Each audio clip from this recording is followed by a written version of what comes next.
প্রিয় লিসেনার্স, আজকের Friday special এপিসোডে আমরা দুটি ঘটনা উপস্থাপন করতে চাই।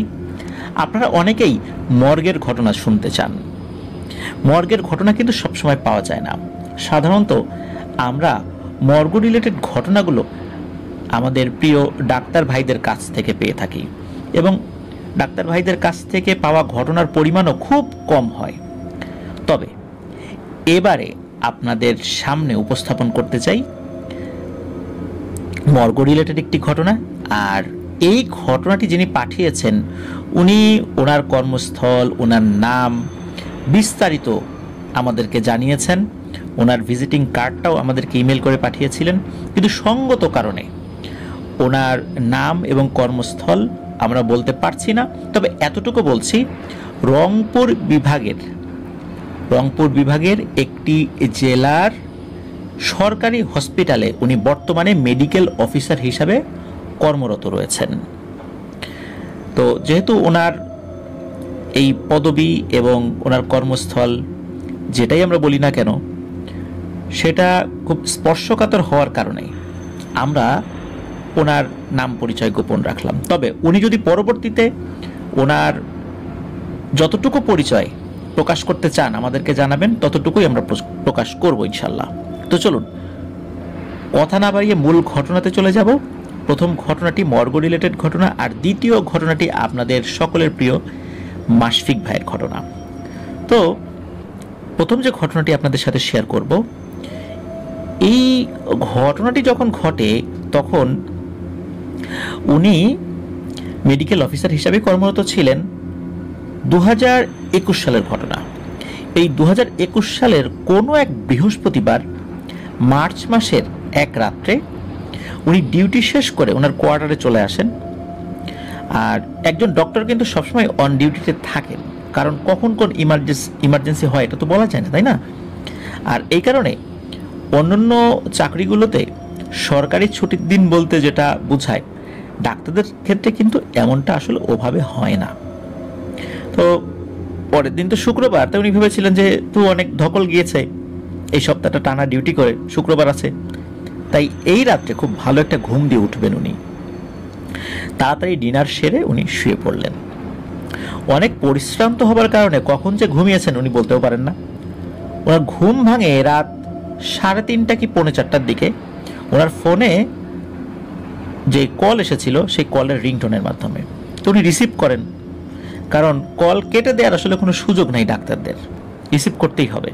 তো রিসিভ করার পর অপর প্রান্ত থেকে শুনতে পেলেন থানার একজন সাব ইন্সপেক্টর ফোন করেছেন এবং উনি বললেন যে স্যার, দুটো অ্যাক্সিডেন্টের কেস এসেছে, দুটো ডেড বডি, জরুরি পোস্টমর্টেম বা ময়নাতদন্ত রিপোর্ট খুবই প্রয়োজন।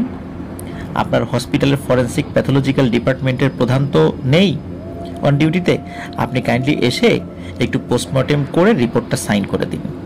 কি আর করা, রাত 4টার সময় ল্যাব ড্রেস অ্যাপ্রনটা গায়ে দিয়ে উনি গেলেন হসপিটালে। কথা বললেন ডিউটি অফিসারদের সাথে। তারপর মর্গের ডোমদেরকে জিজ্ঞেস করলেন যে ডেড বডি কি ডিসেকশন করা হয়েছে বা অঙ্গ প্রত্যঙ্গগুলো কি পরীক্ষা করার জন্য আলাদা করা হয়েছে। তো ডোমরা বললেন যে জি স্যার, আপনি এখন টেস্ট করে রিপোর্টটা দিলেই হবে, আমরা গুছিয়ে রেখেছি। তো উনি মর্গে ঢোকেন। ওই সময় মর্গে কেউ ছিল না, উনি একাই ছিলেন, যেহেতু অনেকটা কাজ আগেই করা হয়ে গিয়েছিল। তো উনি লাশ দুটো দেখেন। তো নমুনাগুলো টেস্ট করবার জন্য প্রস্তুতি নিচ্ছেন এক এক করে। আর নিজের ডেস্কে এসে উনি বসেছেন আর নোট ডাউন করা শুরু করেছেন ওই রিপোর্টের পয়েন্টগুলো। তখন উনি মর্গে একাই রয়েছেন, আর ওনার কাছে এক মগ কফি ছিল। তা আমরা অনেকে চিন্তা করি যে মর্গে বসে কফি খাওয়া, আসলে যারা এই প্রফেশনে আছেন তাদের আসলে ওই প্রফেশনে থাকতে থাকতে কাজ করতে করতে আমরা স্বাভাবিক যেভাবে চিন্তা করি ওনাদের ওইভাবে চিন্তা করলে হয় না। ওনাদেরকে সব কিছু মিলিয়েই বাঁচতে হয়, চলতে হয়, তা না হলে তো বডি ফিট থাকবে না। ওনারা যদি দুর্বল হয়ে পড়েন, অসুস্থ হয়ে পড়েন, তাহলে অনেক কাজ কিন্তু আটকে থাকবে। তো উনি মাঝে মাঝে মগে কফিতে চুমুক দিচ্ছেন আর রিপোর্টের মেইন পয়েন্টগুলো নোট ডাউন করছেন। হঠাৎ করে স্পষ্ট সালামের শব্দ ভেসে আসলো। তো উনি প্রথমে ভেবেছেন হয়তো মর্গের দারোয়ান বা লাশ, মানে যাদের আর কি, মানে ওই লাশের আত্মীয় স্বজনদের কেউ হয়তো বা এসেছেন। তো উনি কি করেছেন, দরজার দিকে এগিয়েছেন, তো উনি কাউকে দেখেন না। তো আবারও সালামের শব্দ উনি শুনলেন, এবং ওই শব্দটা বলছে, ডাক্তার সাহেব পেছনে তাকান। আমাদের যিনি ঘটনা পাঠিয়েছেন উনি আমাদেরকে জানিয়েছেন যে ওনার জীবনে ছোটবেলা থেকেই প্যারানরমাল বিভিন্ন ঘটনার সম্মুখীন হয়েছেন এবং এখনো হচ্ছেন। অভিজ্ঞতা শেষ নাই ওনার। কিন্তু এবার যেটি ঘটল এটা সত্যি অন্যরকম। কিন্তু কেন যেন উনি ভয় পেলেন না। উনি পেছন দিকে ঘুরে তাকিয়ে দেখেন একটা ডেড বডি স্ট্রেচারে বসে আছে। ওই স্ট্রেচারে যে বসে আছে ডেড বডিটি কোনো ভয়ানক শব্দ বা কোনো ভয়ানক চেহারা নিয়ে নয়, একদম স্বাভাবিক একটা মানুষ যদি স্ট্রেচারে বসে থাকে ঠিক তেমন। তো উনি তো একজন ডক্টর, উনি প্রথমে সায়েন্স আর ক্লিনিক্যাল যে চেক আপ এটার জন্য সব রকমের ইকুইপমেন্ট অ্যাটাচ করছেন, তাকে টাচ করে দেখছেন যে লোকটা কিভাবে মৃত হওয়ার পরেও জীবিত হয়ে গেল। এরকমটা কিন্তু হয় অনেক সময়। অনেক সময় মানুষের পালস পাওয়া যায় না, হার্টবিট বন্ধ হয়ে যায়, আবার অনেক সময় মানুষ কোমায় চলে যায়। ভুলবশত অনেক সময় তাকে ডেথ সার্টিফিকেট দিয়ে দেওয়া হয়, এরপরে কিন্তু মানুষ আবার জীবিত হয়েছে, এরকম নজর কিন্তু সারা পৃথিবীতে ভুরি ভুরি রয়েছে। ওনারা যখন ডাক্তারি পড়েছেন তখনও কিন্তু এই বিষয়গুলো ওনাদেরকে শেখানো হয়েছে। এই কারণে উনি ভয় পান নাই। উনি চিন্তা করেছেন হয়তোবা ওভাবেই ওই মানুষটা জেগে উঠেছে, এটা একটা ভালো দিক, তার পরিবারের জন্য একটা সুসংবাদ। হয়তোবা তার পরিবারের সদস্যরা কান্নাকাটি করছিল, এখন সেই কান্না হাসিতে রূপান্তরিত হবে। তো উনি ওই লোকটার কাছে গিয়ে সব কিছু চেক করছেন, কিন্তু তার কোনো পালস পাওয়া যাচ্ছে না। তার চোখের যে মণি, মৃত মানুষের মণি যেরকম হয় ওই রকম, এবং মেডিকেল সায়েন্স অনুযায়ী উনি আরও 6 ঘন্টা আগেই মারা গেছেন। কিন্তু দিব্যি তার সামনে বসে আছে। নিজের চোখকে কি অবিশ্বাস করবেন না বিশ্বাস করবেন কিছুই বুঝতে পারছিলেন না। এরপর ওই ডেড বডিটা বলে ওঠে, স্যার আপনি ভয় পাবেন না, আর আপনি যেগুলো করছেন এগুলো করে কিন্তু কোনো লাভ নাই, আমি কিন্তু বেঁচে নাই, আপনি আমার একটা উপকার করবেন দয়া করে। তো এই যে কথা বলছে, তো উনি তো একদম ফ্রিজ হয়ে গেছে এই কথা শুনে, যে বলে কি নাকি মৃত থেকে জীবিত হয়ে সে পাগল হয়ে গেছে। এটা হতেই পারে, হয়তো মাথায় আঘাত লেগেছে, উল্টোপাল্টা বকছে। কি হয়, ওই লোকটি তার পকেট থেকে দুটো ব্যাংক চেক, যেটা সাইন করা ছিল, আর হচ্ছে তার বাড়ির ঠিকানা, এটা ওই ডাক্তারের হাতে তুলে দিল এবং দিয়ে বলছে যে আমার পরিবারে একমাত্র উপার্জনক্ষম ব্যক্তি আমি ছিলাম, আমার পরিবারের কাছে এই চেক দুটো আপনি পৌঁছে দেবেন, কারণ আমার পরিবারের টাকা, এই টাকাগুলো খুব প্রয়োজন, আর আপনি ভালো থাকবেন, আশা করি আল্লাহ আপনাকে কখনো কোনো বিপদ আপদ দেবেন না। এটা বলেই ওই বডিটা আবার স্ট্রেচারে শুয়ে পড়ল। তো উনি দেখছিলেন, উনি চিন্তা করলেন যে হয়তো বা হঠাৎ করে ঘুম থেকে উঠে এসেছেন, তারপর টানা 7 দিন উনি ডিউটি করেছেন, অনেক সময় এই ধরনের ভুলভাল দেখতেই পারেন। কিন্তু ভুলভাল দেখতে পারেন এটা না হয় মেনে নিলাম, কিন্তু ওনার হাতে যে দুটো ব্যাংকের চেক রয়েছে, একটা ঠিকানা রয়েছে, এটাও কি ভুল? না, কোনোভাবেই না। কিন্তু তার সামনে স্ট্রেচারে এখন যে শুয়ে আছে সেটা একজন মৃত ব্যক্তি, অবশ্য তার তখনও পোস্টমর্টেম করা হয়নি। তো ওনার হাতের যে দুটো চেক এবং ঠিকানা, এই দুটো উনি অস্বীকার করবেন কিভাবে? এটা কি ভুল হতে পারে? নিশ্চয়ই না, এটা কোনো মনের ভুল না। উনি 10 মিনিট বোবার মতো তাকিয়ে রয়েছেন ওই বডিটার দিকে, স্তব্ধ হয়ে গেছেন একদম। চোখ দিয়ে কখন যে পানি গড়িয়ে পড়ছে ওনার, উনি টেরও পান নাই। উনি এই বিষয়টা কারোর সাথে শেয়ার করেন নাই, এমনকি ডোমদের সাথেও না। উনি যে কাজটি করছিলেন যথারীতি ওই কাজটি করা শুরু করেন। শুরু করতেই ওই ডোমরা আবার ওই রুমে চলে আসে। তাদের সামনেই উনি ওই রিপোর্টটা লিখে সাইন করে থানার ডিউটি অফিসারদেরকে ডাকেন। তো তাদের কাছে ওই বিষয়টা বুঝিয়ে দিয়ে উনি রুমে ফেরত আসেন। আসার পর উনি একটা স্লিপিং পিল নিতে বাধ্য হলেন, কারণ চোখ বন্ধ করলেই বারবার ওই দৃশ্যটা ভেসে উঠছিল ওনার চোখের ভেতরে, যেটা ওনার মানসিকভাবে খুবই বিপর্যস্ত করে ফেলছিল। উনি পরের দিন সকালবেলা আবারও ওই চেক দুটি হাতে নিলেন, আর ঠিকানাটাও, এবং জুম্মার নামাজের পর উনি ওই ঠিকানায় গিয়ে পৌঁছেছিলেন। এবং উনি গিয়ে জিজ্ঞেস করেন যে এটা সেই লোকের বাড়ি কিনা, মানে যেই লোকটা একটা নাম লেখা ছিল আর কি। তো ওই পরিবারের সদস্যরা কাঁদতে কাঁদতে বের হলেন, এবং এর মাঝে ওই ব্যক্তির মা ছিলেন। তো তার হাতে দুটো চেক উনি দিয়ে আসেন, এবং উনি বলেন যে বিষয়টা কাউকে বলার দরকার নাই, ওই চেক দুটো তার জামার মধ্যে পাওয়া গেছে, এতটুকু বলেন। এটা অন্য কারো হাতে গেলে সমস্যা হতে পারত, এই কারণে আমি নিজেই আপনাদের হাতে তুলে দিয়ে গেলাম। তো উনি ওখান থেকে ফেরত আসছিলেন। দিনের বেলাতেই হঠাৎ করে ওনার কানের কাছে একটা ফিস ফিস শব্দ শোনেন। কেউ একজন বলল, স্যার আপনার অবদানটা কিন্তু কখনোই ভুলবেন না, আল্লাহ আপনার ভালো করবেন। তো এরকম একটা ফিস ফিস কণ্ঠস্বর পাওয়া গেল। প্রিয় লিসেনার্স, এই যে ঘটনাটা, এটা কি কোনো যুক্তি দিয়ে, তর্ক দিয়ে, সায়েন্স দিয়ে ব্যাখ্যা করা সম্ভব? কোনোভাবেই সম্ভব নয়। তবে আমরা এতটুকু বলতে পারি যে কখনো কখনো অনেক ভালো জিন তারা এই ধরনের কিছু কাজ করেন, কারণ মৃত ব্যক্তি কখনো জীবিত হতে পারে না। আর কখনো চোখের সামনে তারা একটা মায়াজাল সৃষ্টি করে এই ধরনের একটা ঘটনা ঘটান, আর এই ঘটনা ঘটানোর মাধ্যম দিয়ে কোনো বস্তুগত জিনিসও এক জায়গা থেকে আরেক জায়গায় সরানো যায়, যেমনটা হয়েছে এই ঘটনার বেলায়। দুটো চেক এই আমাদের ডাক্তার ভাইয়ের হাতে হস্তান্তর করা হয়েছিল, এবং উনি যথারীতি এই চেক দুটো তার পরিবারের কাছে হস্তান্তর করেছেন। আসলেই পৃথিবীটা বড়ই রহস্যময়। সবকিছু আসলে যুক্তিতর্ক দিয়ে হয় না। এই ঘটনাটি তার একটি প্রমাণ। যেহেতু আমাদের এই ডাক্তার ভাই উনি খুবই গুরুত্বপূর্ণ একটা দায়িত্বে রয়েছেন, তাহলে প্রিয় লিসেনার্স বুঝতেই পারছেন যে কি কারণে ওনার নাম এবং ওনার বর্তমান কর্মস্থলটা আমরা বললাম না। তবে আবারও বলছি, উনি যতটুকু আমাদেরকে পরবর্তীতে ওনার বিষয়ে প্রকাশ করতে বলবেন, আমরা ইনশাল্লাহ ততটুকুই আপনাদের সামনে প্রকাশ করব। উনি বলেছেন ওনার সাথে আরও অনেক ঘটনা রয়েছে, পর্যায়ক্রমে আমাদেরকে সেগুলো পাঠাবেন।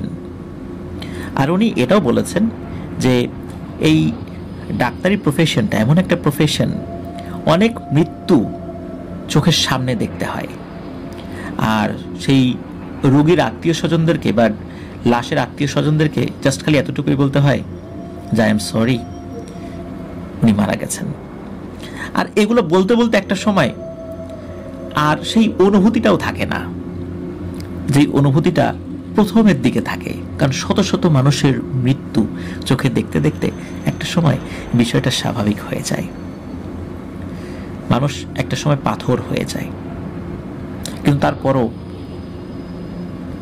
পেশাগত দায়িত্ব তো চালিয়ে যেতেই হবে, তাই না? শুভকামনা রইল পৃথিবীর সকল ডাক্তারের প্রতি, যারা নিজেদের প্রাণকে বিপন্ন করে করোনা মহামারীর সময়ও চিকিৎসা দিয়ে গেছেন, আর নিজেদের সুখ, হাসি, আনন্দ এগুলো বিসর্জন দিয়ে মানুষের জন্য প্রতিনিয়ত সেবা করে যাচ্ছেন। দু চারজন খারাপ মানুষ সব জায়গাতেই আছে, সব প্রফেশনেই আছে, তার জন্য পুরো প্রফেশনকে আমরা কখনো খারাপ বলতে পারি না। সব প্রফেশনেই এরকম আছে। আমরা দেখতে পারি যে মাদ্রাসার ভেতরেও অনেক ধরনের স্ক্যান্ডাল আমরা শুনতে পাই। তার মানে কি এই যে সব হুজুররাই খারাপ? বিষয়টা কিন্তু এরকম নয়। ডাক্তারদের মধ্যেও আছে, পুলিশের মধ্যেও আছে, শিক্ষকদের মধ্যে আছে, সব জায়গাতে এরকমটা রয়েছে। কিন্তু সেই ব্যক্তিদের কারণে আমরা পুরো প্রফেশনে যারা আছেন তাদেরকে খারাপ বলতে পারি না, কারণ ওই প্রফেশনের মধ্যে অসংখ্য ত্যাগী মানুষ রয়েছেন। যদি তা না থাকতেন তাহলে এই ধরনের প্রতিষ্ঠান কখনোই টিকে থাকতো না। সকলের জন্য আমরা শুভকামনা জানাই আফনান দ্য হরর ওয়ার্ল্ড পরিবারের পক্ষ থেকে। ধন্যবাদ জানাচ্ছি ডাক্তার ভাইকে, তিনি আমাদেরকে ঘটনা পাঠিয়েছেন। আশা করি ওনার জীবনে ঘটে যাওয়া আরও যে অসংখ্য ঘটনাগুলো রয়েছে সেগুলো পর্যায়ক্রমে আমরা পেতে থাকবো আর লিসেনারদের সামনে উপস্থাপন করতে থাকবো ইনশাল্লাহ। প্রিয় লিসেনার্স, চলুন আমরা চলে যাব আমাদের এবারের ফ্রাইডে স্পেশাল এপিসোডের দ্বিতীয় এবং শেষ ঘটনায়। আর এই ঘটনাটি আপনাদের সকলের প্রিয় মাশফিক ভাইয়ের ঘটনা। চলুন শুনে আসি ঘটনাটি। প্রিয় লিসেনার,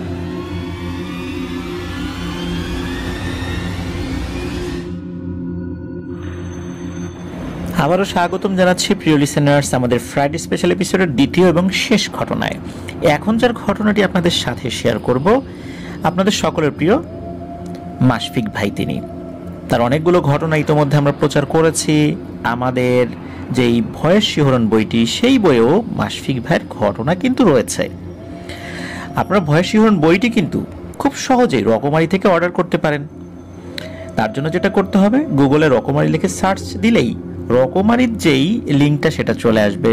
সেই লিঙ্কে প্রবেশ করে ওখানে আর একটা সার্চ অপশন পাবেন, সেখানে ভয়েস শিহরণ এই নামটি লেখার সাথে সাথে প্রান্ত প্রকাশন থেকে আমাদের যে বইটি প্রকাশিত হয়েছিল ওই বইটি আপনাদের সামনে দৃশ্যমান হবে। সেখান থেকেই আপনারা অনায়াসে অর্ডার করে এই ভয়েস শিহরণ বইটি নিজেদের সংগ্রহে রাখতে পারেন এবং সেখানে থাকা 10টি চমৎকার চমৎকার ঘটনা আপনারা পড়ে সত্য ভয়ের ঘটনার অনুভূতি পেতে পারেন। প্রিয় লিসেনার্স, চলুন ঘটনা শুরু করি। ঘটনাটি এটি গোপালগঞ্জ জেলার কোন একটি গ্রামের ঘটনা। মূলত মাশফিক ভাই যার কাছ থেকে ঘটনাটি সংগ্রহ করেছেন তার নাম হচ্ছে জিতেন্দ্র। তো মূলত তার বাড়ি গোপালগঞ্জ জেলার একটি গ্রামে। আর ঘটনাটি এই জিতেন্দ্রের আপন চাচাকে নিয়ে। তার চাচার নাম কালিদাস। ঘটনাটি ছোটবেলা থেকেই সে তার পরিবারের কাছ থেকে টুকটাক বিভিন্নভাবে শুনেছে, কিন্তু একদিন তার বাবা পুরো বিষয়টা তাকে খুলে বলেছে, প্রথম থেকে শেষ অবধি। আর ঘটনার কিছু বিষয়ে জিতেন্দ্রর মাও দেখেছে আর কি। তো ঘটনাটি তার আপন চাচার সাথে, তাই তার বাবা পুরো ঘটনাটি জানেন এবং তিনিও অনেক ঘটনার প্রত্যক্ষদর্শী। আমরা অনেক সময় শুনেছি মানুষ মানুষের দ্বারা প্রভাবিত হয়ে বিভিন্ন খারাপ কাজ করে, কিন্তু জিনের দ্বারা প্রভাবিত হয়ে মানুষ এতটা নিচে নামতে পারে সেটা কল্পনারও বাইরে। আর এই সকল জঘন্য কাজের শেষ পরিণতি কি ভয়াবহ হতে পারে, আমরা এই ঘটনার মাধ্যমে সেটি ইনশাল্লাহ জানতে পারবো। ঘটনাটির সময়কাল 1955 থেকে 60 এরকম একটা সময়ের ভেতরে আর কি, যখন এটা শুরু হয়েছিল।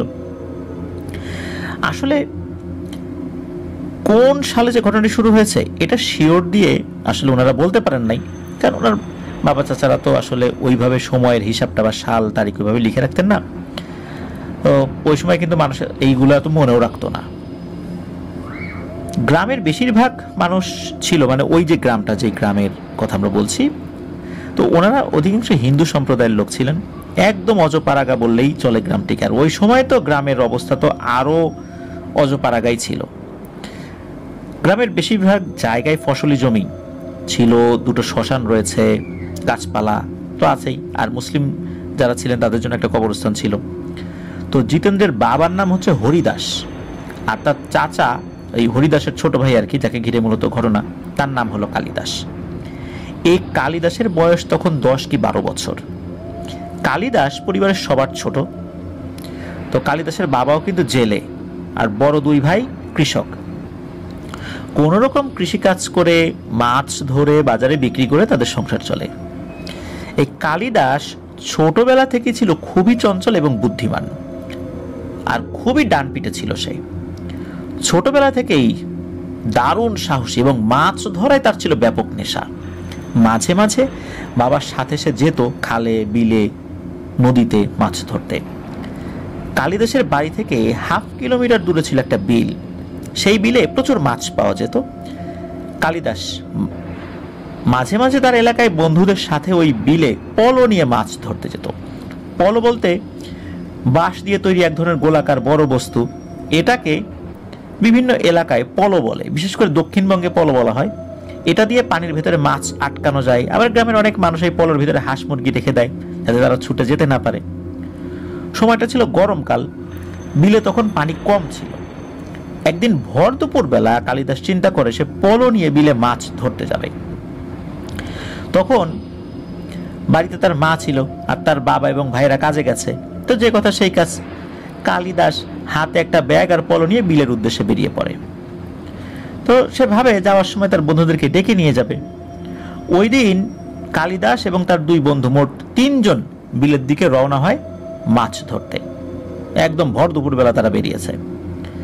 তো তারা বিলের পানি যেখানে কম আর কি, মানে বিলের যেখানে কম পানি সেখানে গিয়ে পলো দিয়ে তারা মাছ ধরার চেষ্টা করতে থাকে। অনেক সময় হয়ে যায়, তারা কোনো মাছই পায় না। এভাবে অনেক সময় ধরে পলো নিয়ে পানির ভেতরে ঘুরছে, কিন্তু মাছের কোনো সন্ধান নাই। হঠাৎ কালিদাসের পলো এক জায়গায় গিয়ে বাড়ি খায়। কালিদাস ভাবে হয়তোবা বড় কোনো মাছের গায়ের সাথে বাড়ি লাগলো। কি মনে করে কালিদাস পলোর ভিতরে হাত ঢুকিয়ে দেয় এবং হাত নাড়াচাড়া করতে থাকে। তখন এই কালিদাসের হাতে একটা আস্ত ইট বাঁধে। তখন সে আরো বেশি হতাশ হয়। এমনিতেই মাছ পাচ্ছিল না, এত সময় পরে পলোর সাথে একটা ঝাঁকি লাগলো, তাও আবার একটা ইট। এভাবে হাত নাড়তে নাড়তে ইটটা সরে যায় এবং ইটের নিচে কিছু একটা কালিদাসের হাতে পড়ে। জিনিসটা মনে হলো একটু শক্ত। তো কৌতূহলবশত কালিদাস জিনিসটাকে উপরে উঠানোর চেষ্টা করে, কিন্তু জিনিসটা মনে হচ্ছিল নিচ থেকে কোনো কিছুতে শক্ত করে টেনে ধরে রেখেছে ওই জিনিসটাকে আর কি। জিনিসটা হাত দিয়ে আসলে তার মনে হচ্ছিল জিনিসটা ছোট, কিন্তু এত ছোট জিনিস কিভাবে পানির নিচে আটকে থাকে। কালিদাস আশেপাশে তাকিয়ে দেখে তার বন্ধুরা তার থেকে কতটুকু দূরে আছে। সে দেখে তার বন্ধুরা তার থেকে বেশ কিছুটা দূরে আছে, কিন্তু কালিদাস তাদেরকে ডাকে না। কালিদাস জিনিসটাকে উপরের দিকে উঠানোর চেষ্টা করতে থাকে। হঠাৎ সে একবার জোরে টান অনুভব করে, তখন ওই জিনিসটা কালিদাস উপরে উঠাতে সক্ষম হয়। এবং উপরে উঠানোর পর কালিদাস জিনিসটা দেখে খুবই অবাক হয়। সে জিনিসটার দিকে তাকিয়ে দেখে একটা কালো, একটা সুতার মতো একটা জিনিস, এই কালো সুতার মতো জিনিসটা দিয়ে বাঁধা একটা পিতলের লকেট, কিন্তু সেটার সাথে 3টা ঝুনঝুনি লাগানো। মানে কেউ ওই লকেট গলায় পরে বা হাতে নিয়ে যদি হাঁটে, তাহলে সেটাতে ওই ঝুনঝুনি যেটা আছে সেটাতে সাউন্ড হবে আর কি। তো ঝুনঝুনিগুলো নড়াচড়া করবে এবং তাতে শব্দ হয় আর কি। তো কালিদাস এটা দেখে অবাক হয়, আবার খুশিও হয়। সে মনে করে যে এটা কোনো দামি জিনিস হবে হয়তো, তো কারো কাছ থেকে হয়তো পানিতে পড়ে গেছে। এটা ভেবে সে তার সাথে থাকা গামছা দিয়ে লকেটটাকে পেঁচিয়ে ফেলে। সে তখন তার বন্ধুদেরকে বলে, আজকে আর মাছ পাবো না রে, চল বাড়িতে যাই, শরীরটা ভালো লাগছে না, এতক্ষণ ধরে ব্যাগার খাটলাম। কিন্তু এই যে কালিদাস যে লকেটটি পেয়েছে, এটা কিন্তু তার বন্ধুদেরকে ঘুণাক্ষরেও বলেনি। সে লকেটটা পেয়ে কিন্তু মহা খুশি। তো সে ওটা গামছাতে পেঁচিয়ে বাড়ির উদ্দেশ্যে হাঁটা শুরু করে। গামছাতে পেঁচানোর কারণ হলো লকেটটা যদি হাতে নিয়ে হাঁটে তাহলে তো ঝুনঝুন ঝুনঝুন শব্দ হবে, আর তার বন্ধুরা টের পেয়ে যাবে, দেখে ফেলবে, সেটা দেখতে চাইবে, পরে আর একটা ঝামেলা হবে। এই জন্যই মূলত সে গামছাতে শক্ত করে পেঁচিয়ে বাড়িতে নিয়ে যায়। তো বাড়িতে এসেও কিন্তু সে বিষয়টি কাউকে বলে না। সে বাড়িতে এসে লকেটটি তার একটি জামা দিয়ে পেঁচিয়ে ঘরের একটা বক্সের ভিতরে রেখে দেয়। তো সে গোসল করে খেয়ে বিকালবেলা খেলতে যায় বন্ধুদের সাথে। রাতের বেলা কালিদাস খাওয়া দাওয়া শেষ করে ঘুমিয়ে পড়ে। এর ভিতরে কিন্তু আর কোনো কিছু হয়নি।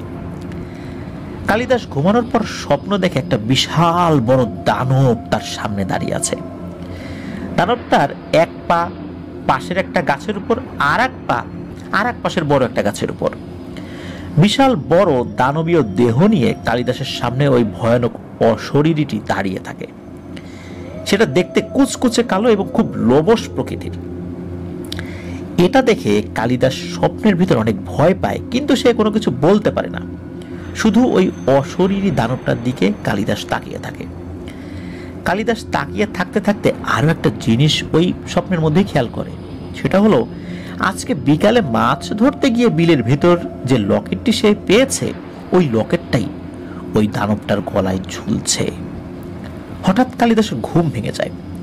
সে ঘুম থেকে উঠে দেখে সে খাটে শুয়ে আছে। সে চিন্তা করলো, আরে এত সময় কি দেখলাম। তখন তার বিকালে ওই যে বিলে পাওয়া লকেটটার কথা মনে পড়ে যায়। সে খাট থেকে উঠে বাক্সের ভিতরে তাকিয়ে দেখে লকেটটি সেখানে নেই। তখন তার মনে পড়ে স্বপ্নে ওই দানবটার গলায় তো সে লকেট দেখেছিল। সে এটা নর্মালি নেয়, ভাবে যে লকেটটি হারিয়ে গেছে। আসলে 10-12 বছর একটা গ্রামের ছেলের মাথায় তো এত পরিণত বুদ্ধি থাকবে না, এটাই স্বাভাবিক। তো কালিদাস এটা নিয়ে তেমন কিছু না ভেবে আবার ঘুমিয়ে পড়ে। সকালে সে ঘুম থেকে উঠে খাবার খেয়ে তার বাবার সাথে পাশের গ্রামে মাছ ধরার উদ্দেশ্যে রওনা দেয়। তারা সেখানে পৌঁছার মাছ ধরতে থাকে।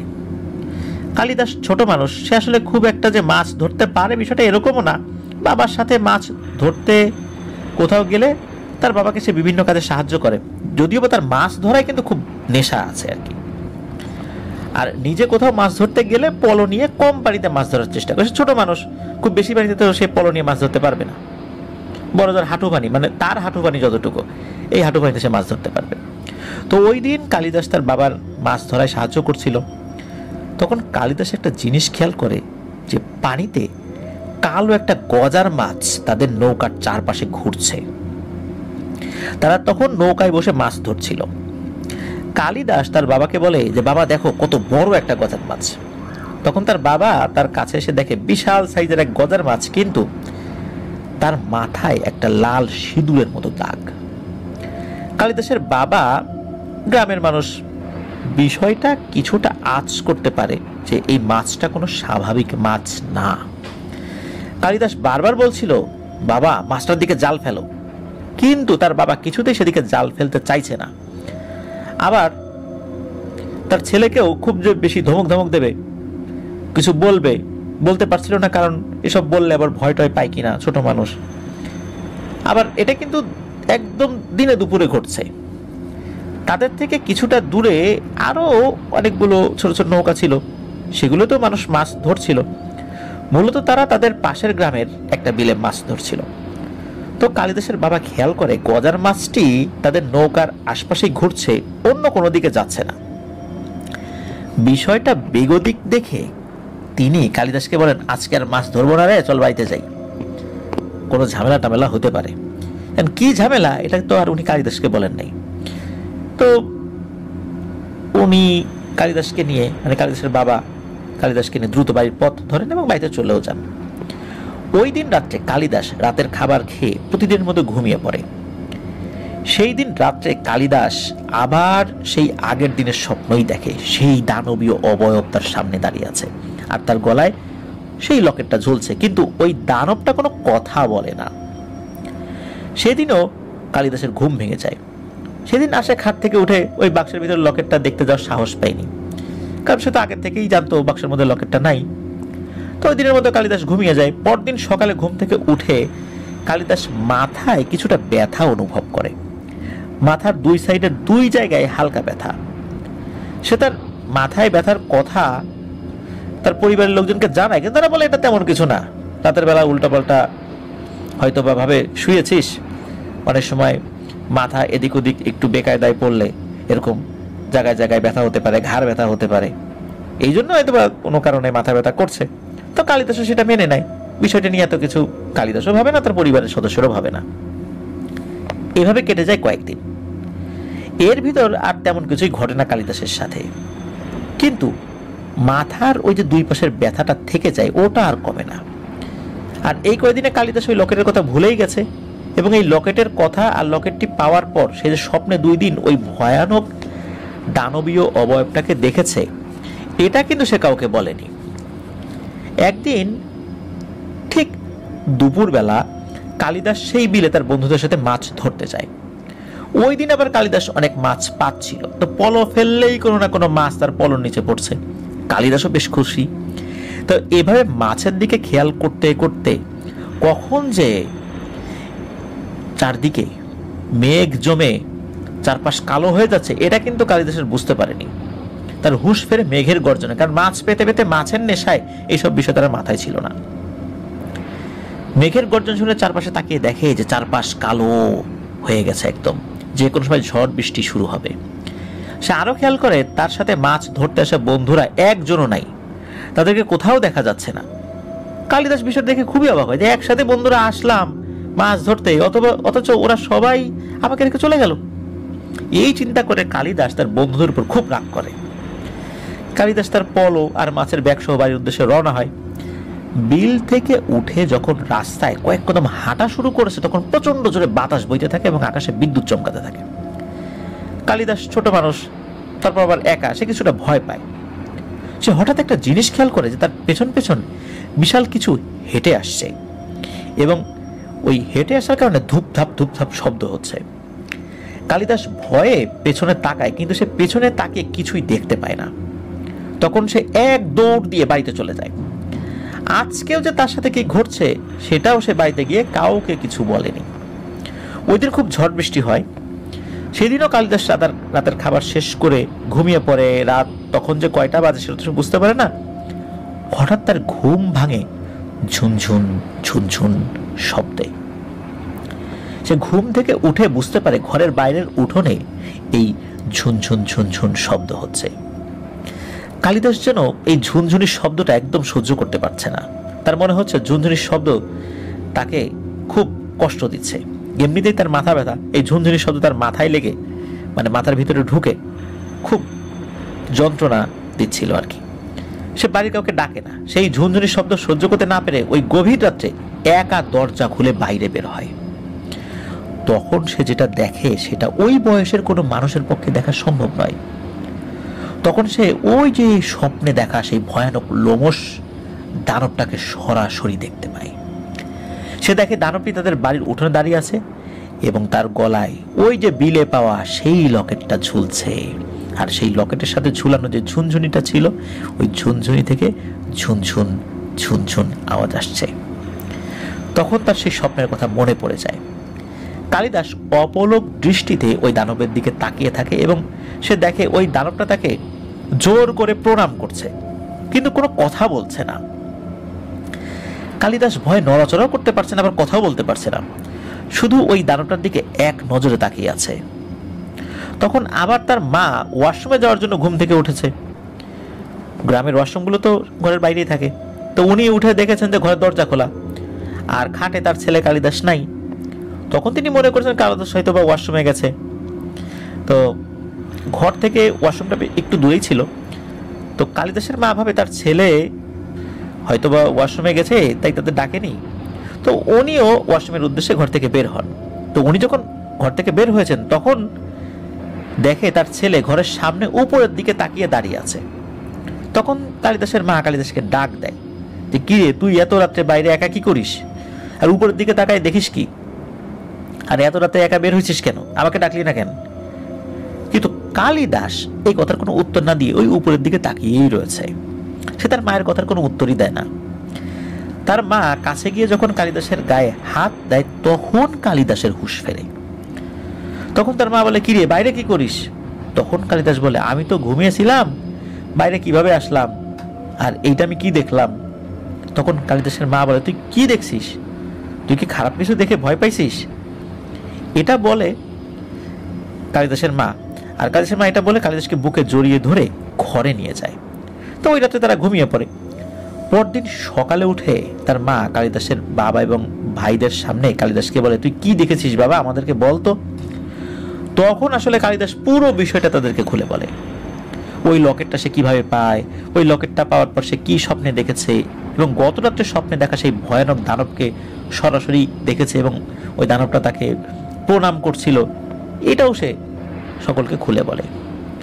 তখন তার বাবা বলে, এই এখন বুঝতে পারছি রে, সেদিন মাছ ধরতে যাওয়ার পর এত বড় গজার মাছ, মাথায় লাল সিঁদুরের মতো দাগ, সেটা আমাদের নৌকার পাশে বারবার কেন ঘুরতেছিল। তখন তার বাবা মা কালিদাসকে নিয়ে চিন্তায় পড়ে যায়। মূলত তার বাবা যেহেতু মাছ ধরতো আর এই ধরনের প্যারানর্মাল বিষয় সম্পর্কে তিনি অবগত ছিলেন। মূলত এই বিষয়টা হেলাফেলা করার মতো যে বিষয় না, এটা কিন্তু কালিদাসের বাবা খুব ভালো করে বুঝতে পেরেছিলেন। তখন তার বাবা বলে, ও বাবা কালিদাস, ওই লকেটটা কই, কোথায় রেখেছি সেটা আমাদেরকে দেখা। তখন কালিদাস সেই ওই বাক্সটা দেখায় এবং ওই বাক্সটা তার বাবার কাছে এনে দেয়। অদ্ভুত ব্যাপার, ওই বাক্সটা খোলার পর ওই বাক্সের মধ্যে লকেটটা কিন্তু ছিল, কিন্তু শুরুতে ওই লকেটটা কিন্তু ছিল না। অদ্ভুত ব্যাপার। তাহলে কি মনের ভুল?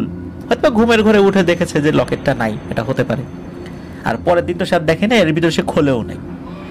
তো তার বাবা লকেটটা দেখে, লকেটটা উনি হাতে নেন, ওটা বেশ উজ্জ্বল দেখাচ্ছিল।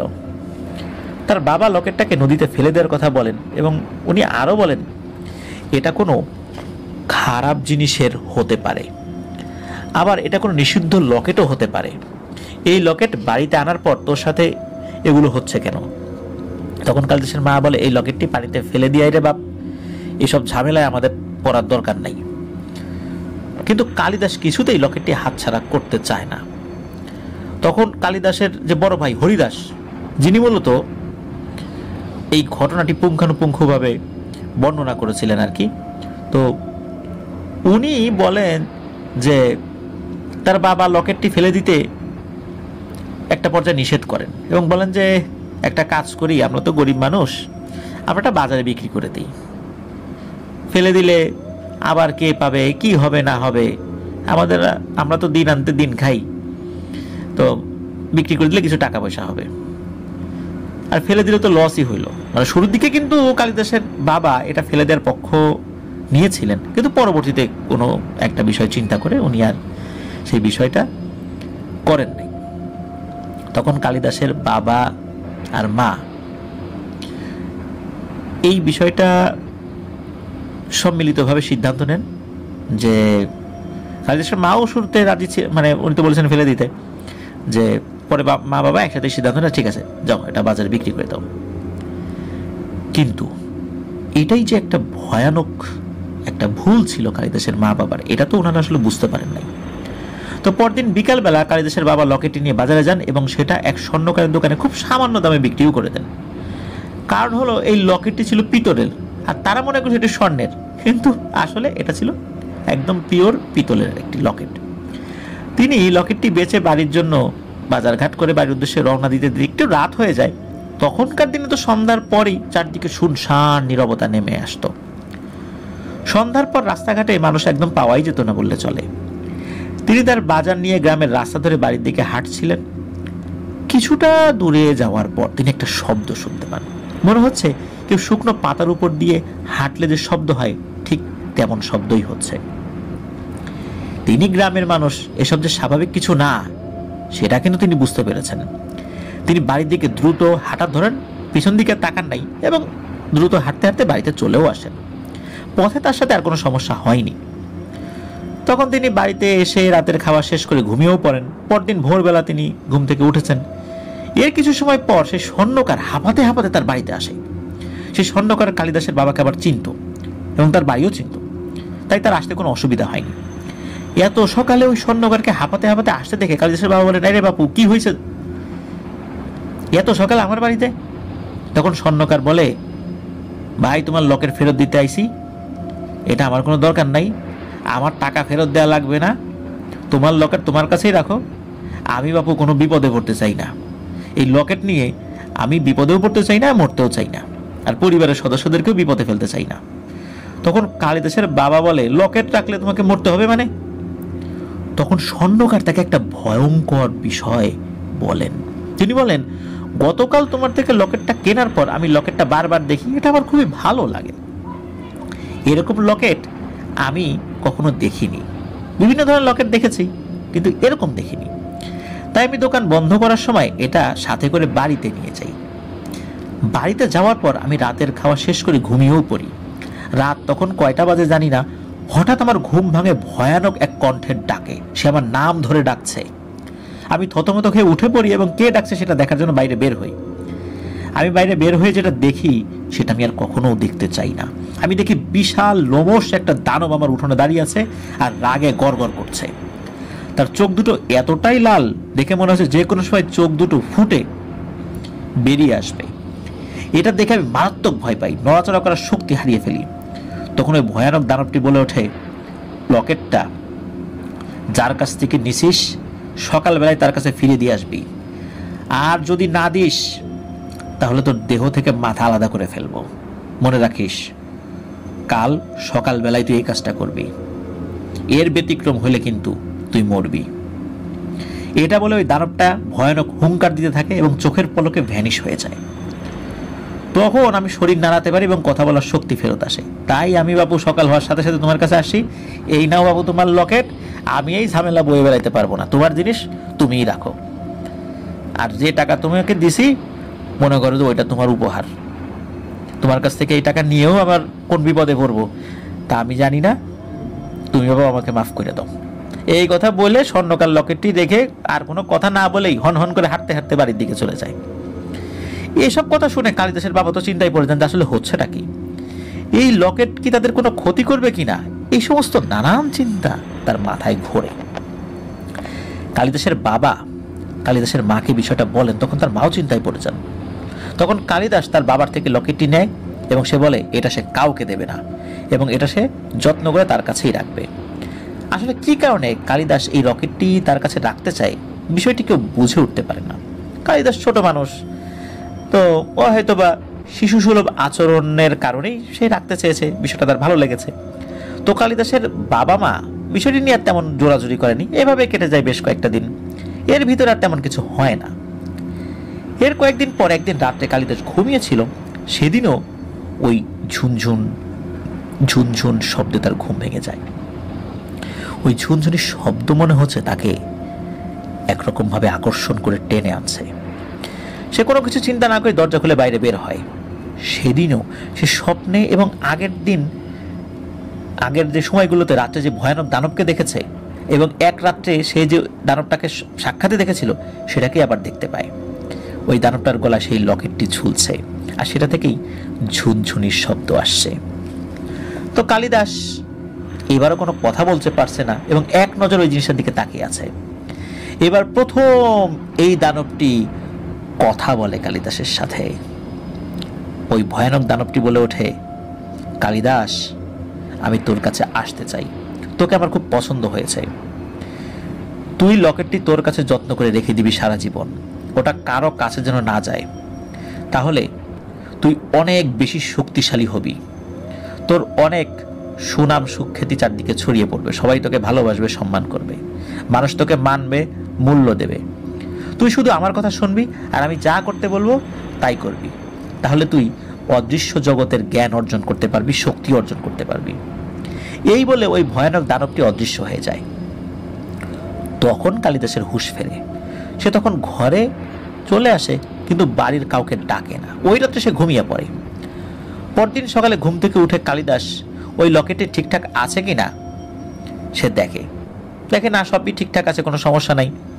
তো কালিদাস সারাদিন ভাবতে থাকে ওই দানবটা তাকে কি বলল, তার কি কথা শুনতে হবে, তার কথা শুনলে কি শক্তি লাভ করা যাবে, এসব সে ভাবতে থাকে দিনের পর দিন।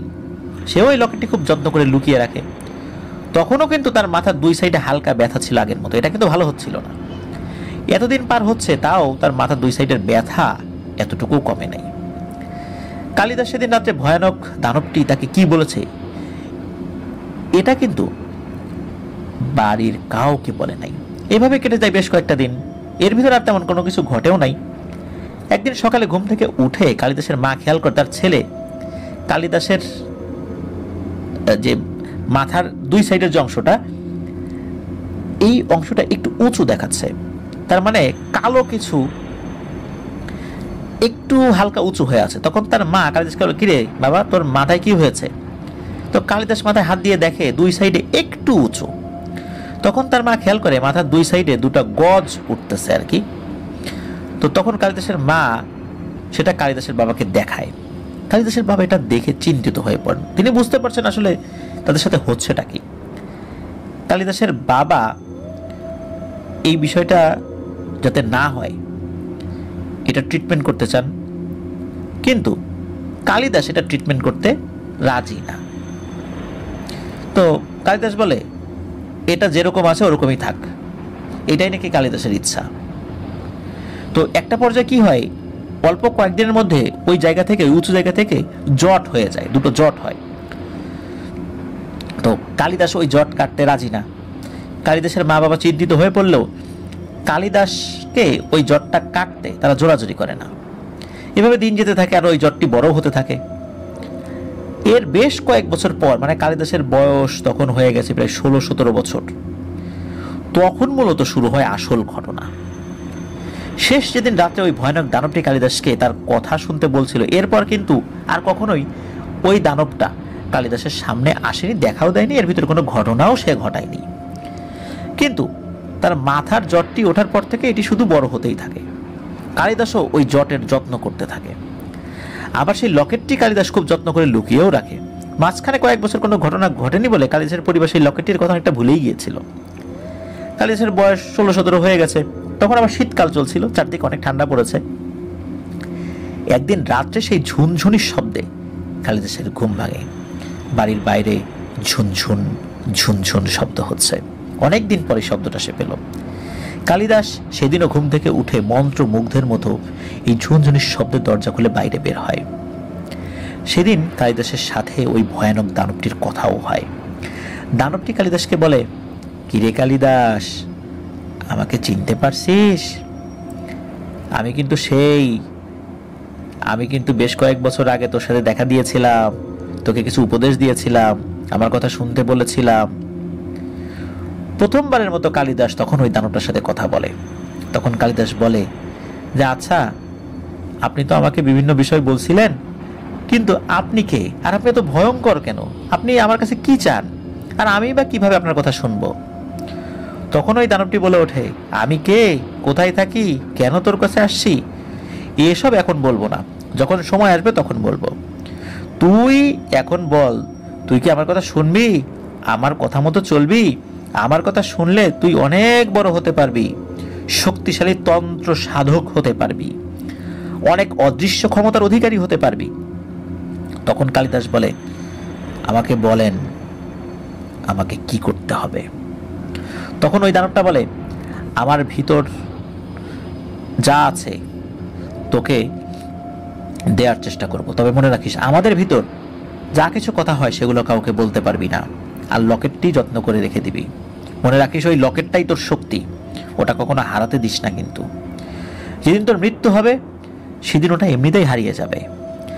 আর তোর মাথায় যে জটটা উঠেছে সেটাতে আমার হাত আছে, জটটা কখনো কাটিস না। আর তোর সামনে কঠিন পরীক্ষা আসছে, প্রস্তুত থাকিস। অনেক জায়গায় তোকে যেতে হবে, অনেক কাজ তোকে করতে হবে, অনেক নিষিদ্ধ জঘন্য কাজ তোকে করতে হবে।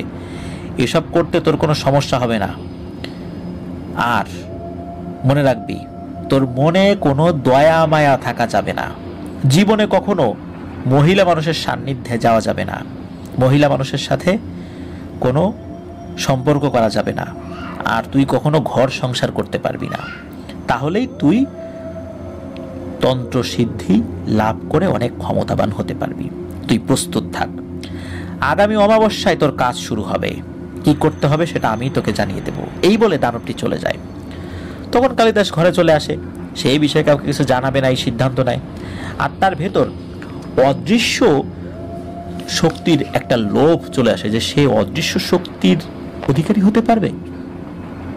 সে তন্ত্র সাধক হওয়ার জন্য যে কোনো কাজ করতে রাজি। তো ওই রাত্রে কালিদাস ঘুমিয়ে পড়ে।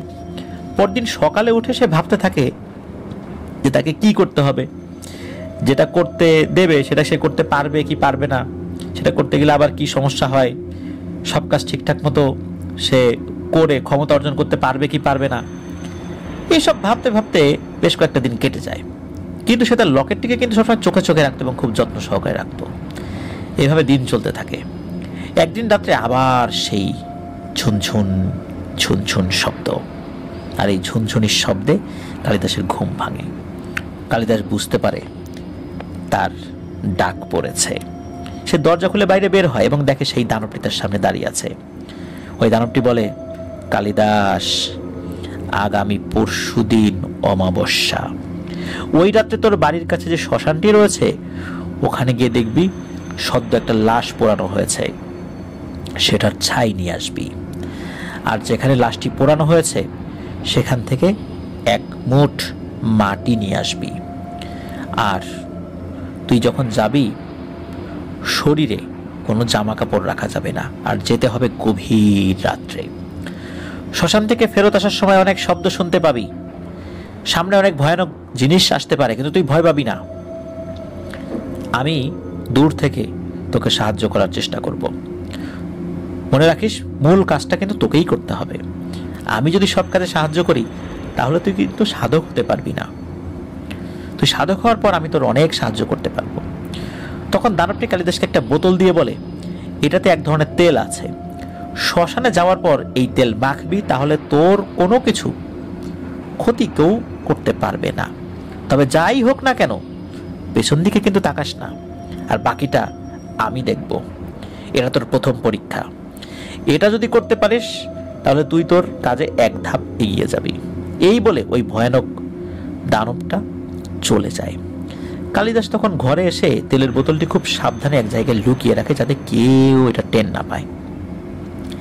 এই যে এত বছর ধরে ওই ভয়ানক দানবীয় পিশাচটি কালিদাসের কাছে আসে এবং কালিদাস রাতে ঘর থেকে বের হয়, এটা প্রথমবার তার মা বুঝতে পেরেছিল। সে বাইরে গেছে। এরপর কখনো কালিদাস ওই ভয়ানক দানবের সাথে দেখা করার কথা পরিবারকে বলেও নাই, আর বাইরে গেলেও পরিবারের কোনো সদস্যের ঘুম কিন্তু ভাঙে নাই। ওই একবার তার মা শুধু দেখেছিল, কিন্তু সে কিন্তু কোনো অভাবকে দেখে নাই।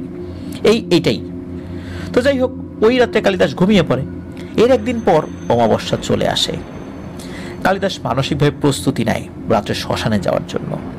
সে ওই দিন তাড়াতাড়ি রাতের খাবার খেয়ে ঘুমিয়েও পড়ে, আর ঘুমের ভান করে থাকে মূলত, যাতে পরিবারের সদস্যরা মনে করে যে কালিদাস ঘুমিয়ে গেছে।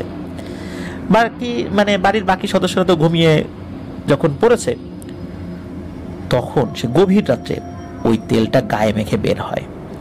সাথে দুটো বাটি নেয়, কারণ একটাতে ছাই রাখবে আর একটাতে মাটি রাখবে। এই কারণে তো জামা কাপড় পরে ঘর থেকে বের হলেও বাড়ির এক পাশে গিয়ে সে ওই জামা কাপড় খুলে ফেলে, তারপর শ্মশানের উদ্দেশ্যে বের হয়। ঘর থেকে বের হওয়ার সময় দরজাটা ঠেলে দিয়ে যায়, যাতে করে বাড়ির কোনো সদস্য উঠলেও বুঝতে না পারে যে কালিদাস হয়তো দরজা খুলে বাইরে বের হয়ে গেছে। আর দরজা খোলা থাকলে তো ঘরের সদস্যরা অনেক সময় বুঝতে পারবে যে কেউ দরজা খোলা কেন। যাই হোক, কালিদাস জীবনে প্রথমবারের মতো এত গভীর রাতে, তাও আবার অমাবস্যা রাতে বাইরে বের হয়েছে। এটা ভেবেই তার বুক কাঁপতে থাকে। চারপাশ জনমানব শূন্য, অনেক ঠান্ডা ছিল তখন। শীত যেন তার গায়ে লাগছে না। সে মনে মনে ভাবে সে কি কাজ করতে যাচ্ছে, এটা তো কোনো ভালো কাজ না, কিন্তু তার তো এটা করতেই হবে, তা না হলে তো সাধক হওয়া যাবে না। সে কি পারবে কাজটা করতে? সে ভাবতে ভাবতে হাঁটতে থাকে। শ্মশানটা তার চেনা ছিল, তাদের গ্রামে 2টি শ্মশান এবং 1টি গোরস্থান রয়েছে। সে তার বাড়ি থেকে কাছে যে শ্মশানটা, সেটার দিকেই হাঁটতে থাকে। কয়েক মিনিট হাঁটার পর সে শ্মশানের কাছে পৌঁছেও যায়। চারদিকে অন্ধকার, তো অমাবস্যা তো অন্ধকার থাকবে, এটাই স্বাভাবিক। সে যখন শ্মশানের কাছে পৌঁছায় তখন তার ভয় অনেক গুণ বেড়ে যায়। কালিদাসের গা ছমছম করছে ভয়ে। সে চাঁদের আলোয় যতটা দেখা যায়, চাঁদ তো আসলে ছিল না, কারণ অমাবস্যাতে তো ছিল না, তারপরও একদম অমাবস্যা হলেও কিছু কিছু ব্যাপারে একটু আলোক ছটা কখনো কখনো থাকে আর কি। মূলত ওভাবেই সে যতটুকু দেখেছিল আর কি, তাতেই সে শ্মশানের মধ্যে ঢুকে পড়ে, আস্তে আস্তে ভেতরের দিকে যেতে থাকে। একটা জায়গায় দেখে সে বুঝতে পারে যে এখানেই মানুষকে পোড়ানো হয়, কারণ সে হিন্দু সম্প্রদায়ের, তাই সে আগেও এখানে এসেছে, লাশ পোড়ানো দেখেছে। তো কালিদাস দেখে লাশ পোড়ানোর জায়গায় কিছু ছাই পড়ে আছে, বুঝতে পারে অন্ধকারের মধ্যেই আর কি। সে সেখান থেকে এক মুঠো ছাই যখন হাতে নেয়, তখনই শুরু হয় চারপাশে ঝড়। মনে হচ্ছে চারপাশ ঝড়ে ভেঙে লন্ড ভন্ড হয়ে যাবে। সে আরো ভয় পায়, কারণ জীবনে এমন কঠিন পরিস্থিতিতে সে আগে কখনো পড়েনি, আর এমন জঘন্য কাজও আগে কখনো করেনি। এটাই তার প্রথম কাজ। এই কারণে মূলত খুব ভয় লাগতে শুরু করে। যাই হোক, এরপর ছাই তার হাতে থাকে একটা বাড়িতে রাখে। তারপর তার পাশ থেকে, ছাই যেখানে পড়েছে ওইটার পাশ থেকে এক মুঠো মাটি যখন সে হাতে নেয়, তখন শুরু হয় চারপাশে মানুষের গগন বিদারী চিৎকার। কি যে শব্দ, এটা সহ্য করতেই কষ্ট হচ্ছিল কালিদাসের। তাও সে এক মুঠো মাটি নিয়ে আর ওই ছাই নিয়ে সে যাওয়া শুরু করে। মাটিটা আর একটা বাটিতে রেখেছিল, যেহেতু সে 2টো বাটি নিয়েছিল। তো বাড়ির উদ্দেশ্যে সে হাঁটা ধরেছে। কালিদাস যখন শ্মশান থেকে বের হয়ে রাস্তায় ওঠে, তখনই সে দেখতে পায় সামনে তার বাবা দাঁড়িয়ে আছে। তো সে দাঁড়িয়ে পড়ে। সে ভাবছে যে আরে বাবা কি তাহলে জেনে গেল? মনে হয় আমি যখন বের হয়েছি বাবাও আমার পিছু পিছু বের হয়েছে। সেসব ভাবতে ভাবতে দেখে তার বাবা নাই। তখনই সে বুঝতে পারে যে এটা তার বাবা ছিল না, মূলত এটা একটা মায়াজাল ছিল। এরপর সে আবার বাড়ির দিকে দ্রুত হাঁটতে থাকে। বাড়িটা তো খুব বেশি দূরে ছিল না, এই অল্প দূরত্ব হলেও সে যতটুকু পথ আসছিল এর ভিতরে অনেক ধরনের ঘটনা ঘটে যায়। সে যখন আসছিল তখন পেছন থেকে তার পরিচিত জনদের কণ্ঠে তাকে ডাকতে থাকে। সে কোনো কিছুকে পাত্তা দেয় না, সে বাড়িতে চলে আসে এবং বাড়িতে এসে যেখানে সে কাপড় খুলে রেখেছিল সেখানে সে কাপড় পরে ওই বাটি দুটো নিয়ে ঘরে ঢোকে খুব সাবধানে। তারপর বাটি দুটো খুব সাবধানে লুকিয়ে রাখে যাতে বাড়ির কেউ এটা দেখতে না পায়। এরপর কালিদাস ঘুমিয়ে পড়ে। পরদিন সকালে উঠে কালিদাস দেখে যে তার লকেট, তারপরে ওই যে মাটি আর ছাই ঠিকঠাক আছে কিনা, দেখে সবকিছু ঠিকঠাক আছে। কালিদাস এসব রাতে করে, যার কারণে বাড়ির কেউ তো আসলে বুঝতে পারে নাই। আর আরও তো কাজ করতে হবে, আর সেটাও রাতে করতে হবে। এখন একদিন দুই দিন করবে, একটা সময় তো বুঝতেই পারবে বাড়ির লোকজন। এই কারণে সে বাড়িতে জানায় যে সে ঘরের মধ্যে ঘুমাবে না, সে এখন থেকে বারান্দায় ঘুমাবে। তো তার মা বাবা এটা মেনে নেয়। ওই দিন রাত্রে আবার সেই ঝুনঝুন ঝুনঝুন শব্দ, এই শব্দে কালিদাসের ঘুম ভাঙে। তো কালিদাস বারান্দা থেকেই চাঁদের আলোতে দেখে সেই ভয়ানক দানবীয় পিশাচ তাদের উঠোনে দাঁড়িয়ে আছে। সারা একটা জিনিস খেয়াল করে যে আজকে ওই ভয়ানক দানবটার গলায় সেই লকেটটা নাই। তখন ওই দানব, যে পিশাচ আর কি, সে বলে, কালিদাস তুই তোর প্রথম কাজ সফলভাবে করেছিস, আমি জানি তুই এই কাজ পারবি। এই কাজ করে যে দীক্ষা লাভ করা যায় সেটা পাওয়া কিন্তু খুব কঠিন।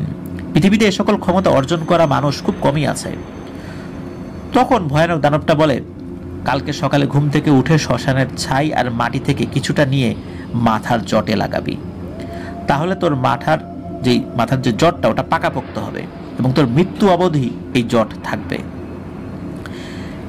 ভয়াবহ দানবটি আরো বলে যে আগামী অমাবস্যায় তোর কঠিন আরো একটা কাজ রয়েছে, সেটা করা তোর জন্য কঠিন হবে, তুই ভয় পাবি না।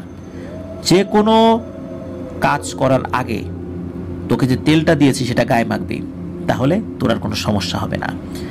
আগামী অমাবস্যায় কি করতে হবে সেটা আমি তোকে জানিয়ে দেব, তবে মনে রাখিস তোর কাছে যে লকেটটা আছে সেটা যেন না হারায়।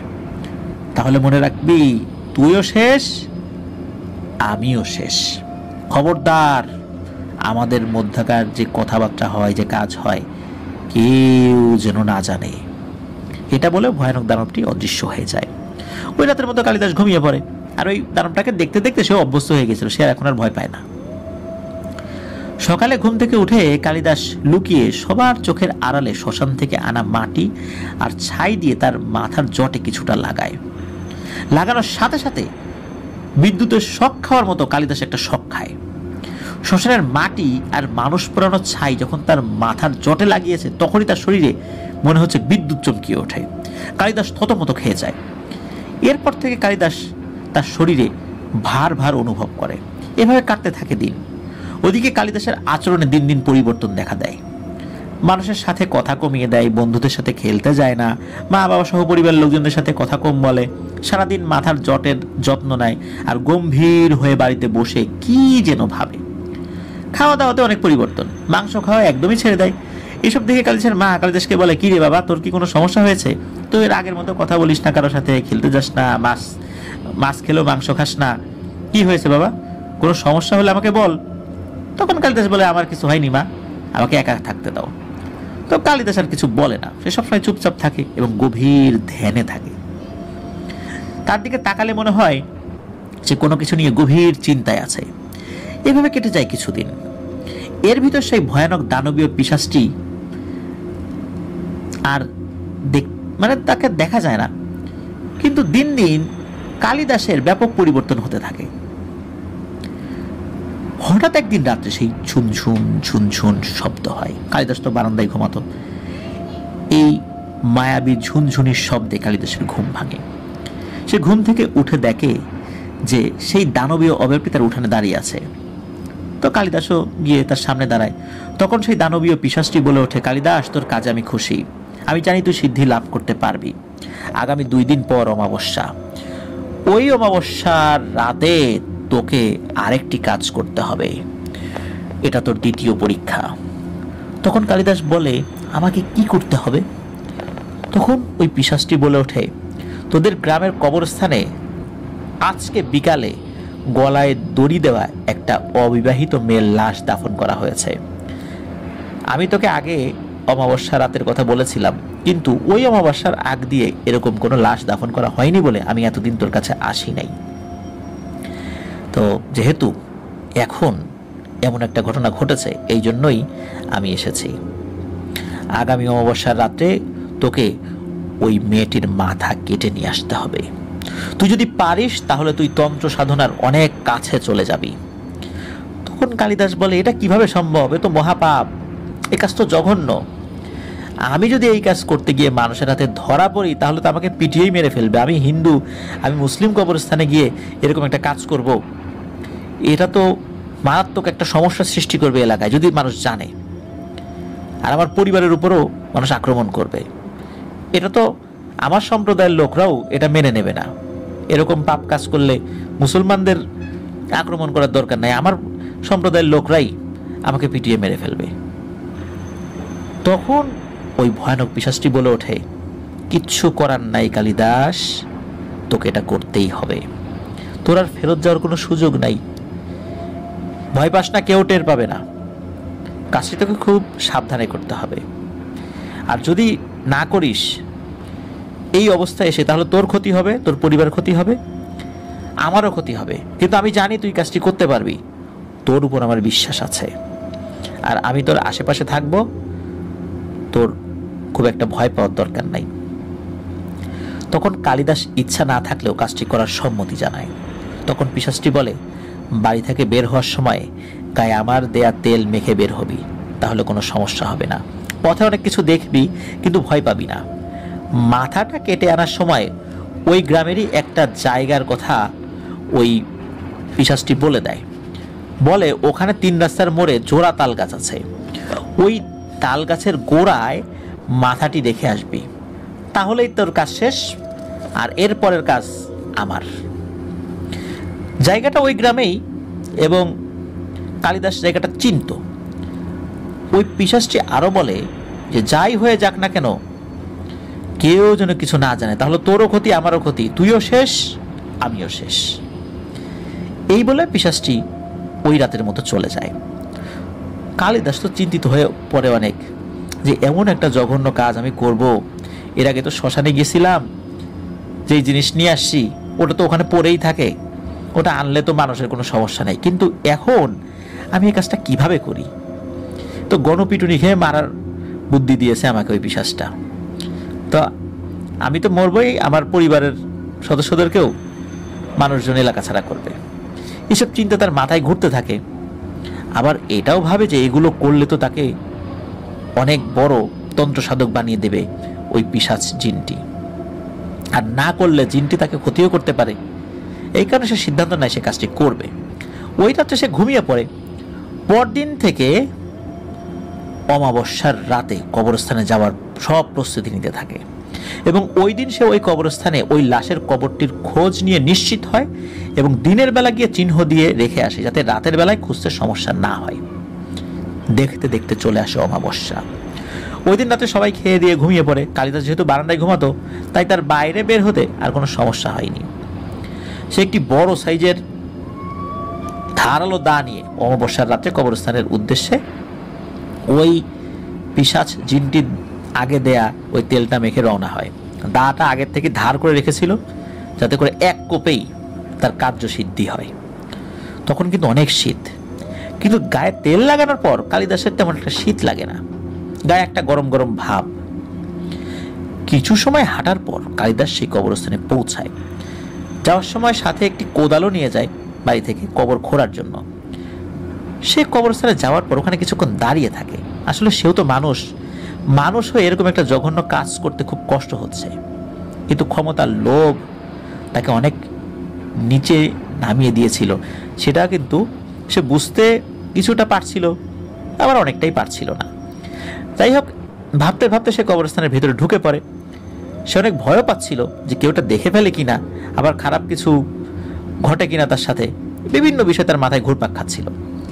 তো কবরস্থানের ভিতরে ঢুকে সে তার চিহ্ন দেওয়ার ওই যে জায়গাটাতে পৌঁছায়। তখন তার হাতে থাকা কোদাল দিয়ে সেই কবরটার মাটি খুঁড়তে শুরু করে। এভাবে খুঁড়তে খুঁড়তে একটা সময় পুরো কবরটি সে খুঁড়ে ফেলে। এবং দেখে কবরের ভেতরে কাফনে মোড়ানো একটি লাশ। সে কোদালটি রেখে হাতে দা নেয়, আর তখনই তার কানে কেউ ফিস ফিস ফিস ফিস করে বলে, কালিদাস, এটা করিস না, এটা খুবই জঘন্য, খুবই খারাপ কাজ। এটা করে তুই কিন্তু ভালো থাকতে পারবি না। এটা করলে ভবিষ্যতে তোর জন্য খারাপ দিন অপেক্ষা করছে রে কালিদাস। খবরদার কালিদাস, এটা করিস না। তো এইসব শুনে কালিদাস তো ভয় পায়।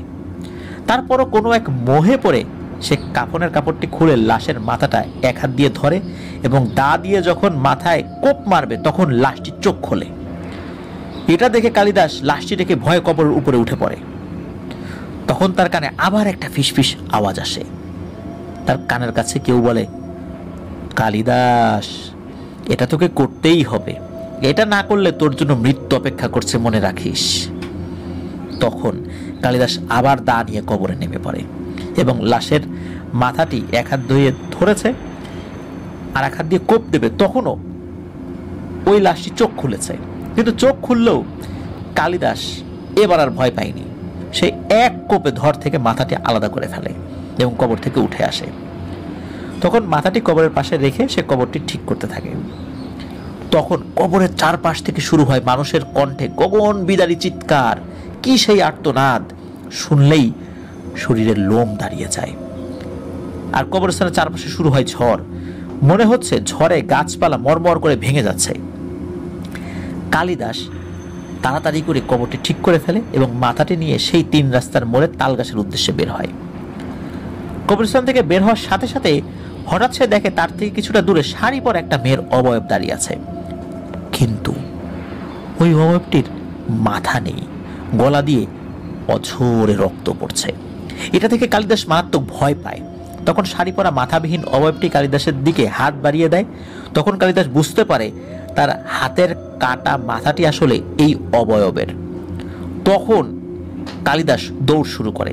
এভাবে দৌড়াতে দৌড়াতে সে একটা সময় সেই 3 রাস্তার মোড়ে জোড়া তাল গাছের ওইখানে চলে আসে এবং ওই জোড়া তাল গাছের মাঝখানে মাথাটি রেখে এক দৌড়ে বাড়িতেও চলে আসে। বাড়িতে এসে সে ওই শীতের ভিতরে পুকুরে গোসল করে এবং ঘুমিয়ে পড়ে। গোসল করতে গিয়ে কোনো সমস্যা হয়নি। পরদিন সকালে ঘুম থেকে উঠে কালিদাস তার শরীরে অনেক ব্যথা অনুভব করে। শরীরটা খুব দুর্বল লাগছিল, এত দুর্বল লাগছিল যে সে ঠিকমতো দাঁড়াতে পারছিল না। শরীর খারাপের বিষয় কালিদাস তার পরিবারকে জানায় না, কারণ জানালেই তো বিভিন্ন বিষয় প্রশ্ন করবে, তখন আবার ধরা খেয়ে যেতে পারে। তো এভাবে কয়েকদিন কেটে যায়। তো এক রাত্রে কালিদাস ঘুমিয়ে আছে। তো এবার ঘুমের ঘোরে স্বপ্ন দেখে সেই দানবীয় ভয়ানক পিশাচটি তার সামনে দাঁড়িয়ে আছে আর তাকে বলছে, কালিদাস, তোকে এবার আর একটা কাজ দিব, এটাই তো শেষ পরীক্ষা।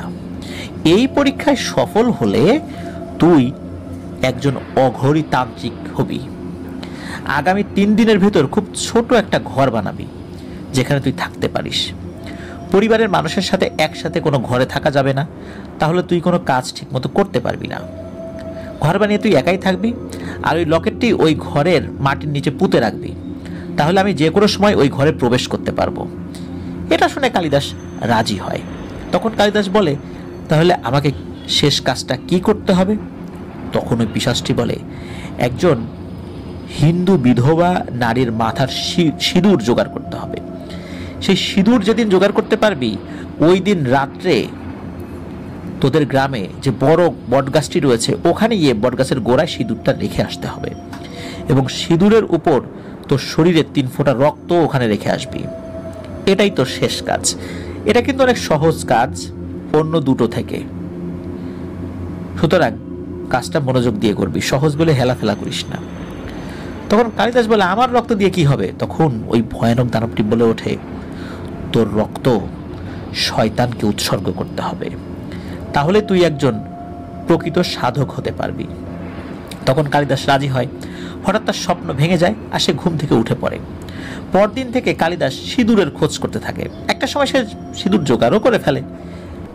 কিভাবে জোগাড় করেছিল এটা খুব একটা বেশি জানা যায় না। তো এই ভিতর কালিদাস তার বাবা মাকে বুঝিয়ে বাড়ির পাশে ছোট একটা ঘর বানায় তার একা থাকার জন্য। কালিদাস সিঁদুর জোগাড় করে ওই দিন রাত্রে ভয়ানক পিশাচটির বলা তাদের গ্রামের বড় বট গাছটার নিচে সিঁদুরটা রাখতে চায়।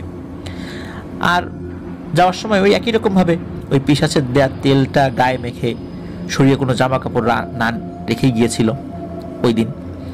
তো বট গাছের নিচে গিয়ে দেখে যে সিঁদুর রেখে, মানে ওই বট গাছের নিচে গিয়ে সে সিঁদুরটা রেখে যখন কাটা দিয়ে তার হাত ফুটো করেছে এবং ওটার উপর যখন 3 ফোঁটা রক্ত ফেলেছে, তখন বিকট এবং ভয়ানক একটা শব্দ সে শুনতে পায়, এবং এই শব্দটা একটা ভয়ানক হাসির শব্দ। এই হাসির শব্দ শুনে কালিদাসের প্রচণ্ড ভয় লাগে। সে ভয়ে বাড়ির উদ্দেশ্যে দৌড় দেয়।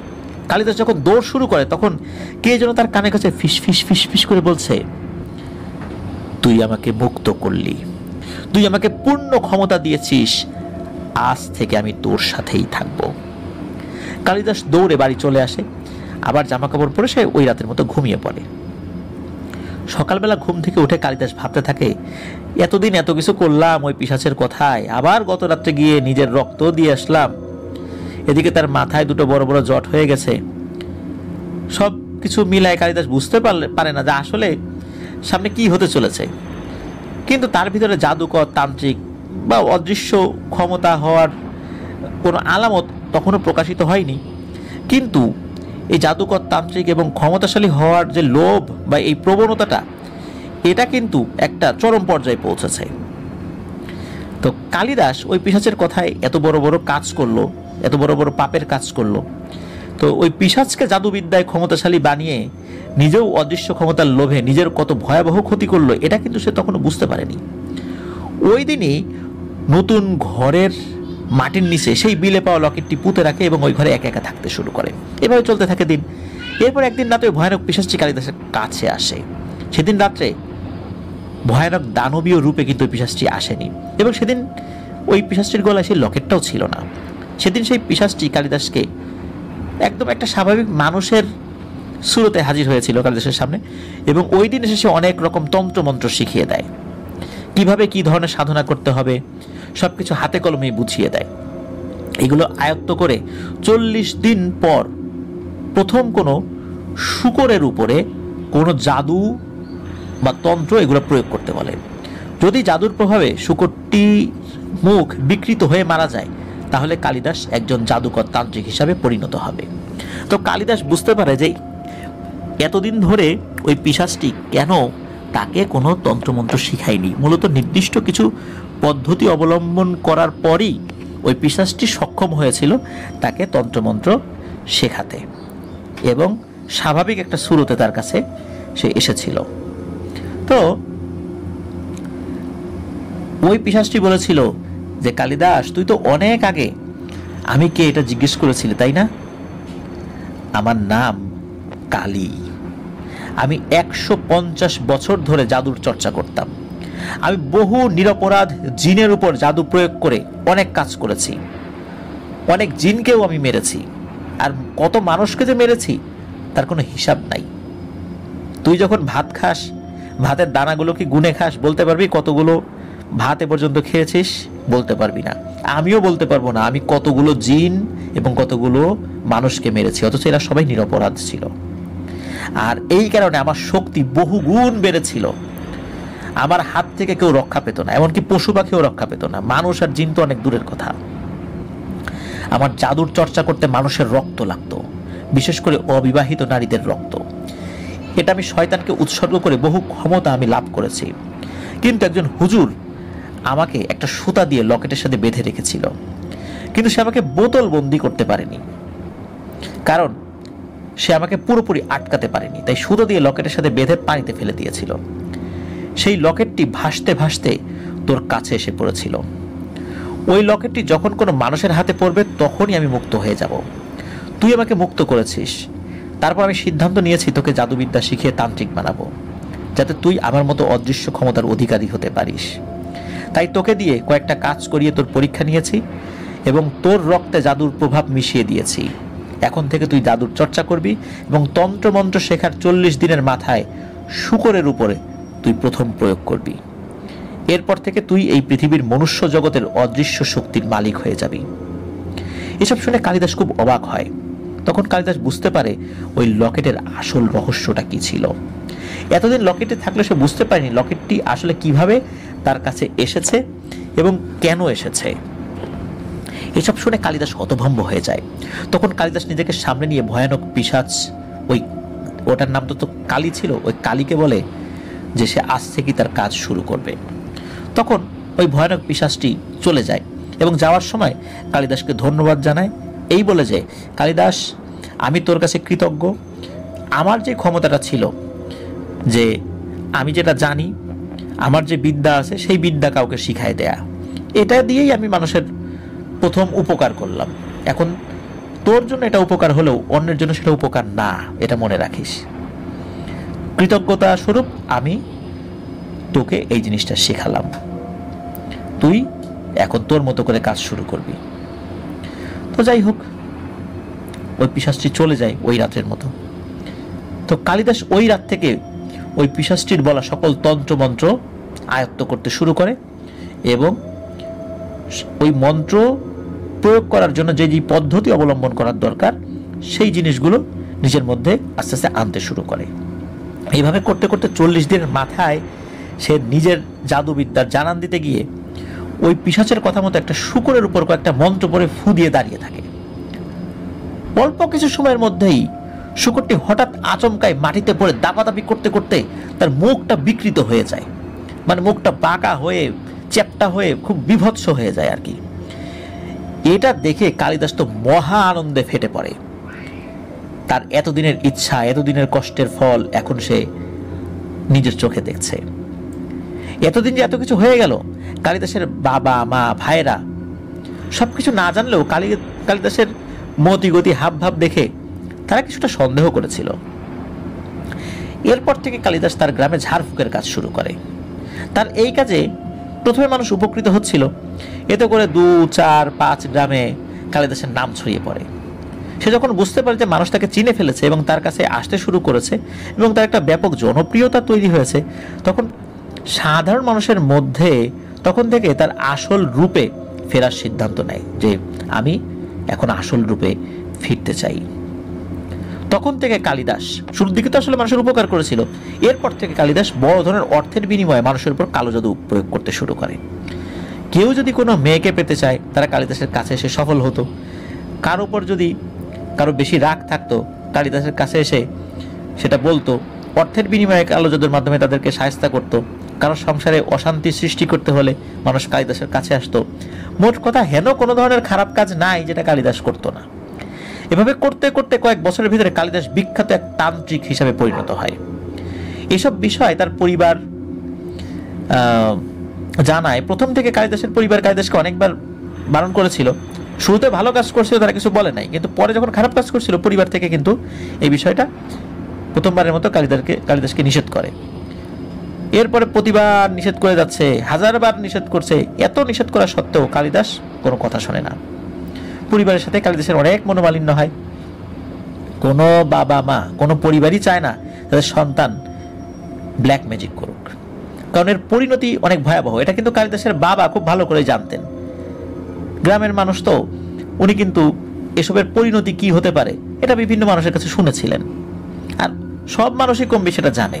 আর কোনো ধর্মেই কিন্তু এটা অ্যালাউ না, হোক সেটা হিন্দু ধর্ম, হোক সেটা মুসলিম ধর্ম, কোনো ধর্মে এটা অ্যালাউ না এই ব্ল্যাক ম্যাজিকের জিনিসটা।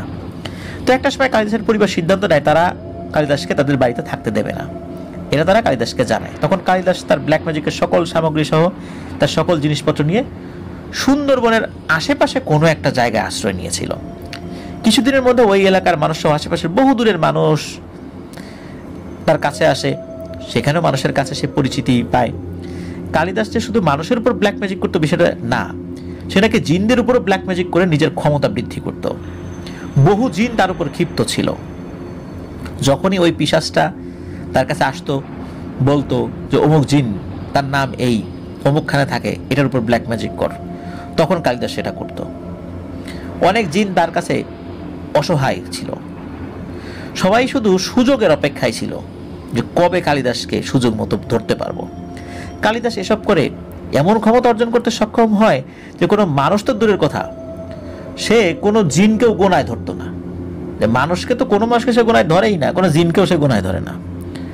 আর বছরে একটা করে অবিবাহিত মেয়েকে সে কালো জাদুর মাধ্যমে বশ করে তাকে কোনো এক অমাবস্যা রাত্রে বলি দিয়ে সেই রক্ত শয়তানকে নাকি উৎসর্গ করত।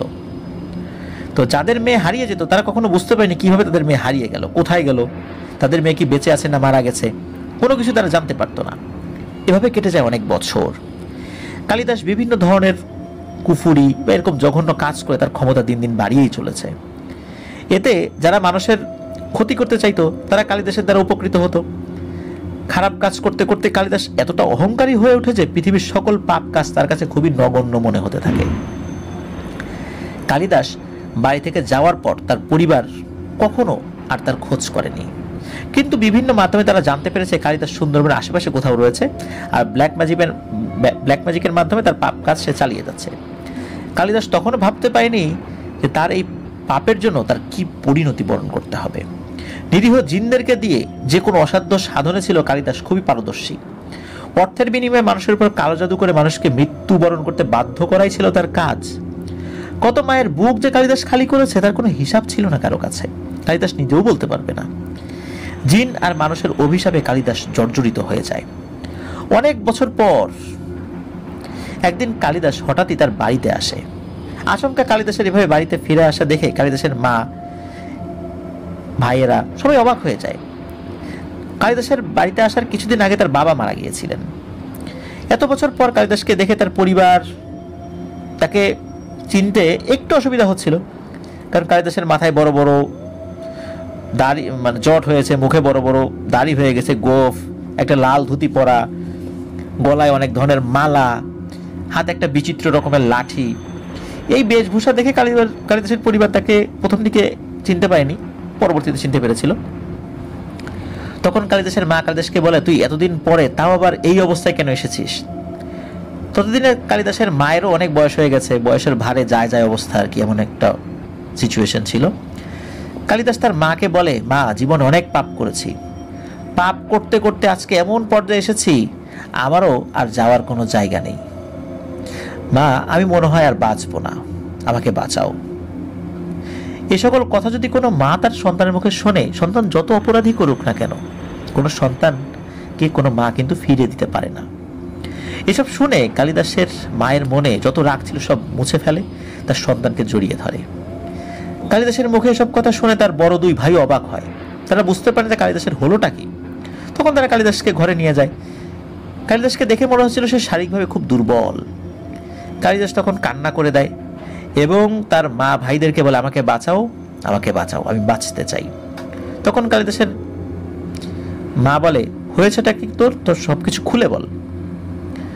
তখন কালিদাস বলতে শুরু করে, ছোটবেলায় বিলে মাছ ধরতে গিয়ে যে লকেটটা পেয়েছিল সেটা তখন তো পরবর্তী তার মা বাবাকে বলেছিল। তখন থেকে এখন অবধি সে কি কি করেছে, কিভাবে করেছে, কেন করেছে, সব কথা খুলে বলে। এই সব কথা শুনে কালিদাসের মা সহ তার ভাইদের মাথায় তো আকাশ ভেঙে পড়ে। একটা মানুষ অদৃশ্য ক্ষমতার লোভে একটা পিশাচের কথায় কিভাবে এত জঘন্য কাজ করতে পারে, কিভাবে এত নিচে নামতে পারে, সেটা তারা বিশ্বাসই করতে পারছিল না। তারা কালিদাসকে বলে, সেদিন যদি লকেটটা পানিতে ফেলে দিতাম আজকে তোর এই দিন আমাদেরকে দেখতে হতো না, তুই এত জঘন্য কাজ করতে পারতি না, ক্ষমতার লোভ আর অহংকার তোকে এত নিচে নামিয়েছে। তখন কালিদাস বলে, আমি বুঝতে পারিনি আমার ক্ষমতাও একদিন শেষ হবে, কারণ সব কিছুরই একটা শেষ আছে। তখন তার পরিবার বলে, কিভাবে শেষ হয়েছে? তখন কালিদাস বলে, আমি জিনদের ব্ল্যাক ম্যাজিক করে বশ করে জোর জবরদস্তি করে অনেক খারাপ কাজ করিয়েছি। কিছুদিন আগে আমি একটা জিনের বাচ্চার উপর ব্ল্যাক ম্যাজিক করি। জিনের বাচ্চাটি অনেক ছোট হওয়ায় সে জাদুর এই প্রভাব সহ্য করতে না পেরে একসময় সে মারা যায়।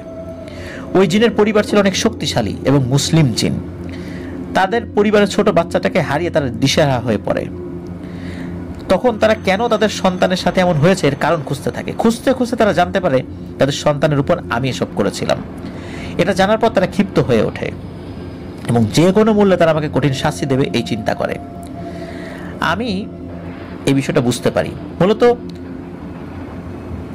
কালী নামক যে ভয়ানক শক্তিশালী পিশাচ আমাকে সকল কাজে সাহায্য করে এবং এই পথে ওই কালী আমাকে নিয়ে এসেছে, এটা মূলত ওরাও বুঝতে পারে।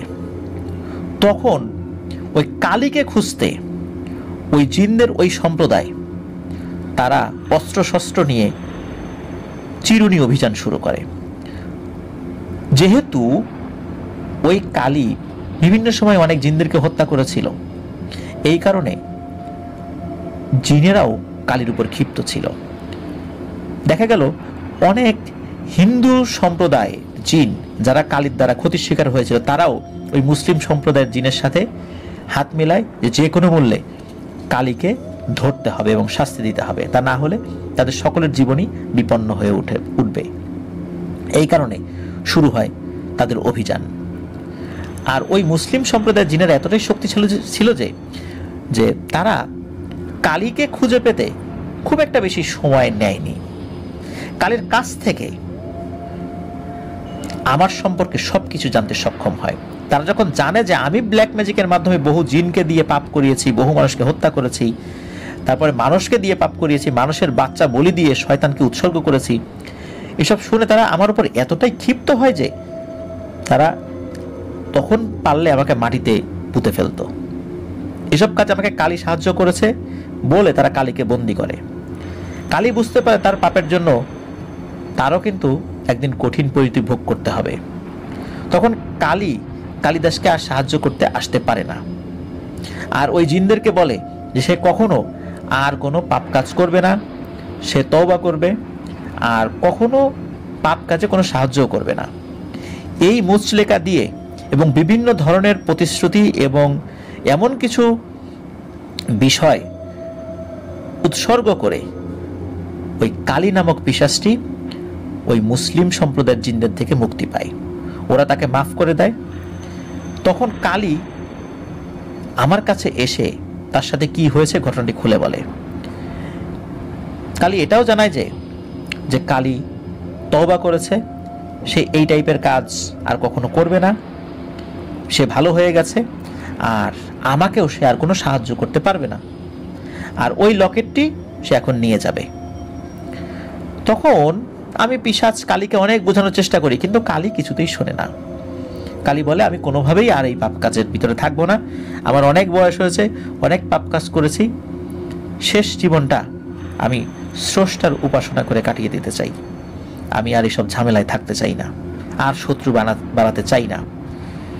তো এরপর কালী চলে যায়। আমি এসব শুনে অস্থির হয়ে পড়ি। তখন কালিদাসের মূলত কালীর ওই কথাগুলো মনে পড়ে আমার, যে আমি কি করব। কালী চলে গেল, ও যদি আমাকে সাহায্য না করে এখন আমি কি করব? ওর উপর ভরসা করে তো আমি এত দূরে গিয়েছি। আমি কিন্তু কালীর লকেটটি দেইনি। তারপর আমি মাটি খুঁড়ে দেখি ওই লকেটটি আছে কিনা। অবাক করা বিষয় হলো, মাটি খুঁড়ে দেখি লকেটটি নেই, সেটি গায়েব হয়ে গেছে। মাটি না খুঁড়ে কিভাবে লকেটটি হারিয়ে গেল সেটা আমি বুঝতে পারি নাই। তবে এতটুকু বুঝতে পারি, আমার সামনে মহা বিপদ। কালী তো তওবা করে জিনদের কাছে মাপ চেয়ে, জিনদের ওই সমস্ত পরিবারদের কাছে মাপ চেয়ে ও তো নিষ্কৃতি পেয়ে গেল, ও ভালো হয়ে গেছে, কিন্তু আমার এখন কি হবে? আমি কার কাছে মাপ চাইবো এখন? আমি তো এখন বিশাল বিপদে পড়ে গেছি। মূলত তখন থেকেই আমি আমার পরিণতি সম্পর্কে বুঝতে পারি। তো এই বিষয়টা পুরোটা এই কালিদাস তার পরিবারকে বলে। কালিদাস তার জীবনে অর্জন করা সকল তন্ত্রমন্ত্র প্রয়োগ করে সে ঘরের চারপাশে গণ্ডি কাটে, যাতে করে কোনো জিন প্রবেশ করতে না পারে। কারণ সে বুঝতে পারে জিনেরা যদি তাকে পায় তাকে তো ছিঁড়ে ফেলবে। বহু জিনেরা তার উপর ক্ষিপ্ত। এতদিন কাজ করতো মানুষ এবং জিনকে বশ করে তার ক্ষমতা বৃদ্ধি করার জন্য, তো এখন নিজেকে বাঁচাতে সে মরিয়া হয়ে উঠেছে। মানুষ বা জিন যে যত বড় ক্ষমতা অর্জন করুক না কেন, পাপের শাস্তি তো সবাইকে একদিন ভোগ করতেই হবে। এটা তো উপরওয়ালার শাস্তি, তাই না? সকল ক্ষমতার উৎস শুধু একজনেরই। যারা জাদুর আশ্রয় নিয়ে নিজেকে ক্ষমতাবান মনে করে তাদের শাস্তি কিন্তু এই পৃথিবীর বুকেই হয়, এবং সেটার ভয়াবহতা সহ্য করার ক্ষমতা মানুষ বা জিনের নেই। কারণ মানুষের মধ্যে যেমন জাদুবিদ্যা প্রয়োগ করার লোক রয়েছে, জাদুবিদ্যা চর্চা করার লোক রয়েছে, জিনদের মধ্যে এরকম রয়েছে। তো কালিদাস তার শরীরে ব্যথা অনুভব করে এবং শরীর দুর্বল হতে থাকে। কালিদাস সেই ভয়ানক পিশাচ কালীকে অনেকবার ডাকে, কিন্তু সে কিছুতেই আসে না, কারণ সে আর আসবে না। মূলত ওই যে লকেটটার সাথে তার যে একটা বন্ধনী ছিল, সে যেহেতু তওবা করছে, ইস্তেগফার করেছে, এই কারণে ভালো জিনেরা ওই বন্ধনী থেকে তাকে মুক্ত হতে সাহায্য করেছে, এবং সে ভালো হয়েও গেছে। যে কালী এই কালিদাসকে আজকের এই ভয়ানক তান্ত্রিক বানিয়ে দিয়েছে, সে তাকে ছেড়ে চলে গেছে, সে ভালো হয়ে গেছে, কিন্তু কালিদাস ভালো হবে কিভাবে? নিজের তন্ত্রমন্ত্রের জোরে জিনেরা এই কালিদাসের কাছে প্রবেশ করতে না পারলেও দূর থেকে কিন্তু শাস্তি দেওয়ার চেষ্টা কিন্তু তারা ঠিকই করছে। জিনেরা কালিদাসকে বিভিন্ন রকমের ভয় দেখাতে থাকে। এভাবে কাটে কয়েকদিন। ভয়ে ভয়ে কালিদাসের মনে আসলে মৃত্যুর ভয় খুব ভালোই ধরে গিয়েছিল। সে বুঝতে পারে যে এইভাবে বেশি দিন নিজেকে সে আর রক্ষা করতে পারবে না। এই জন্যই মূলত সে চিন্তা করে যে আমি বাড়িতে ফেরত যাই, জীবনের শেষ কটা দিন পরিবারের সাথে থাকি।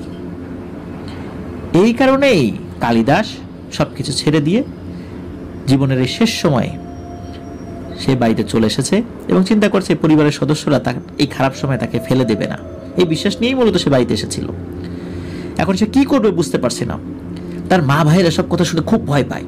কালিদাসকে বলে, কিভাবে পারলি এত নিচু কাজ করতে, আর তোকে আমরা এখন কিভাবে বাঁচাবো? আমরা তো কোনো ভালো মানুষ বলতে আমরা তো ওই ধরনের কোনো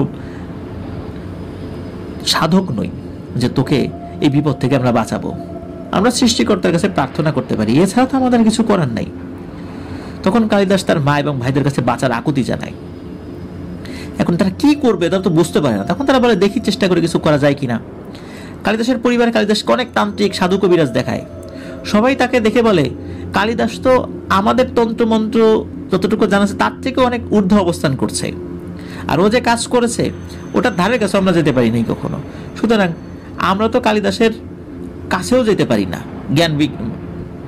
তার যে জ্ঞান গরিমা আছে, সুতরাং আমরা তো ওর থেকেও অনেক ছোট এই বিষয়ে, আমাদের দ্বারা তো এটা সম্ভব না, আমরা এর চিকিৎসা করতে পারবো না। সে জীবনে যা করেছে তার শাস্তি তাকে পেতেই হবে, আর এর চিকিৎসা যেই করতে যাবে তারই মৃত্যু ঝুঁকি আছে। যদি এর থেকেও বড় কোনো সাধক, কোনো ভালো মানুষ এটা সমাধান করতে পারেন তাহলে হইলেও হইতে পারে। সবচেয়ে ভালো হয় ও যতদিন বেঁচে থাকে তোমরা তাকে দেখে শুনে রাখো, আর ও যা খেতে চায় সেগুলো খেতে দাও। সবাই এটাই বলে যে ওর হাতে আর বেশি সময় নেই। তান্ত্রিক কবিরাজের কাছ থেকে সব কথা শুনে কালিদাসের পরিবার হতাশ না হলেও কালিদাস অনেক হতাশ হয়। সে বুঝতে পারে কঠিন পরিণতি অপেক্ষা করছে তার জন্য। কালিদাসকে তার বাড়িতে রেখে তার মা আর ভাইরা দেখাশোনা করে, আর তার অপকর্মের জন্য স্রষ্টার কাছে ক্ষমা চাইতে থাকে। কালিদাসকেও স্রষ্টার কাছে ক্ষমা চাইতে বলে। এভাবে চলতে থাকে দিন।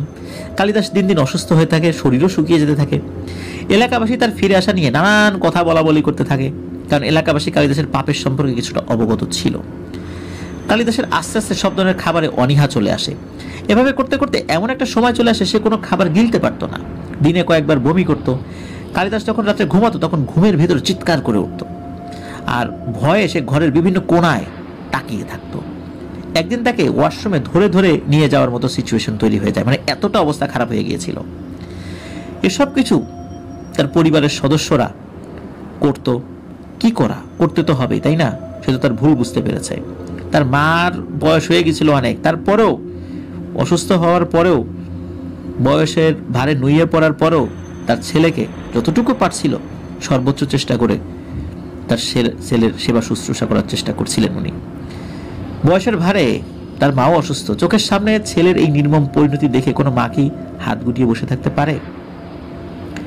তো তার মা সারাদিন তার কাছেই থাকতো। কালিদাস সারাদিন ব্যথায় যন্ত্রণায় ছটফট করে এমন কান্নাকাটি করত, সেটা শুনে আশেপাশের বাড়ির মানুষজনও কান্না করে দিত।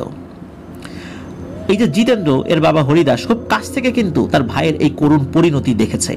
এছাড়া জিতেন্দ্রর মা, তার ভাই সহ সবাই তার কাছ থেকে, মানে সবার কাছ থেকে কালিদাসের করুণ পরিণতি কথাও শুনেছে, অনেকে দেখেছেও। কালিদাসের সে কি গগন বিদারী চিৎকার, সে কি ভয়ানক আর্তনাদ, সে কি কষ্ট, সে কি কান্না, সেটা আসলে দেখার মতো অবস্থা না।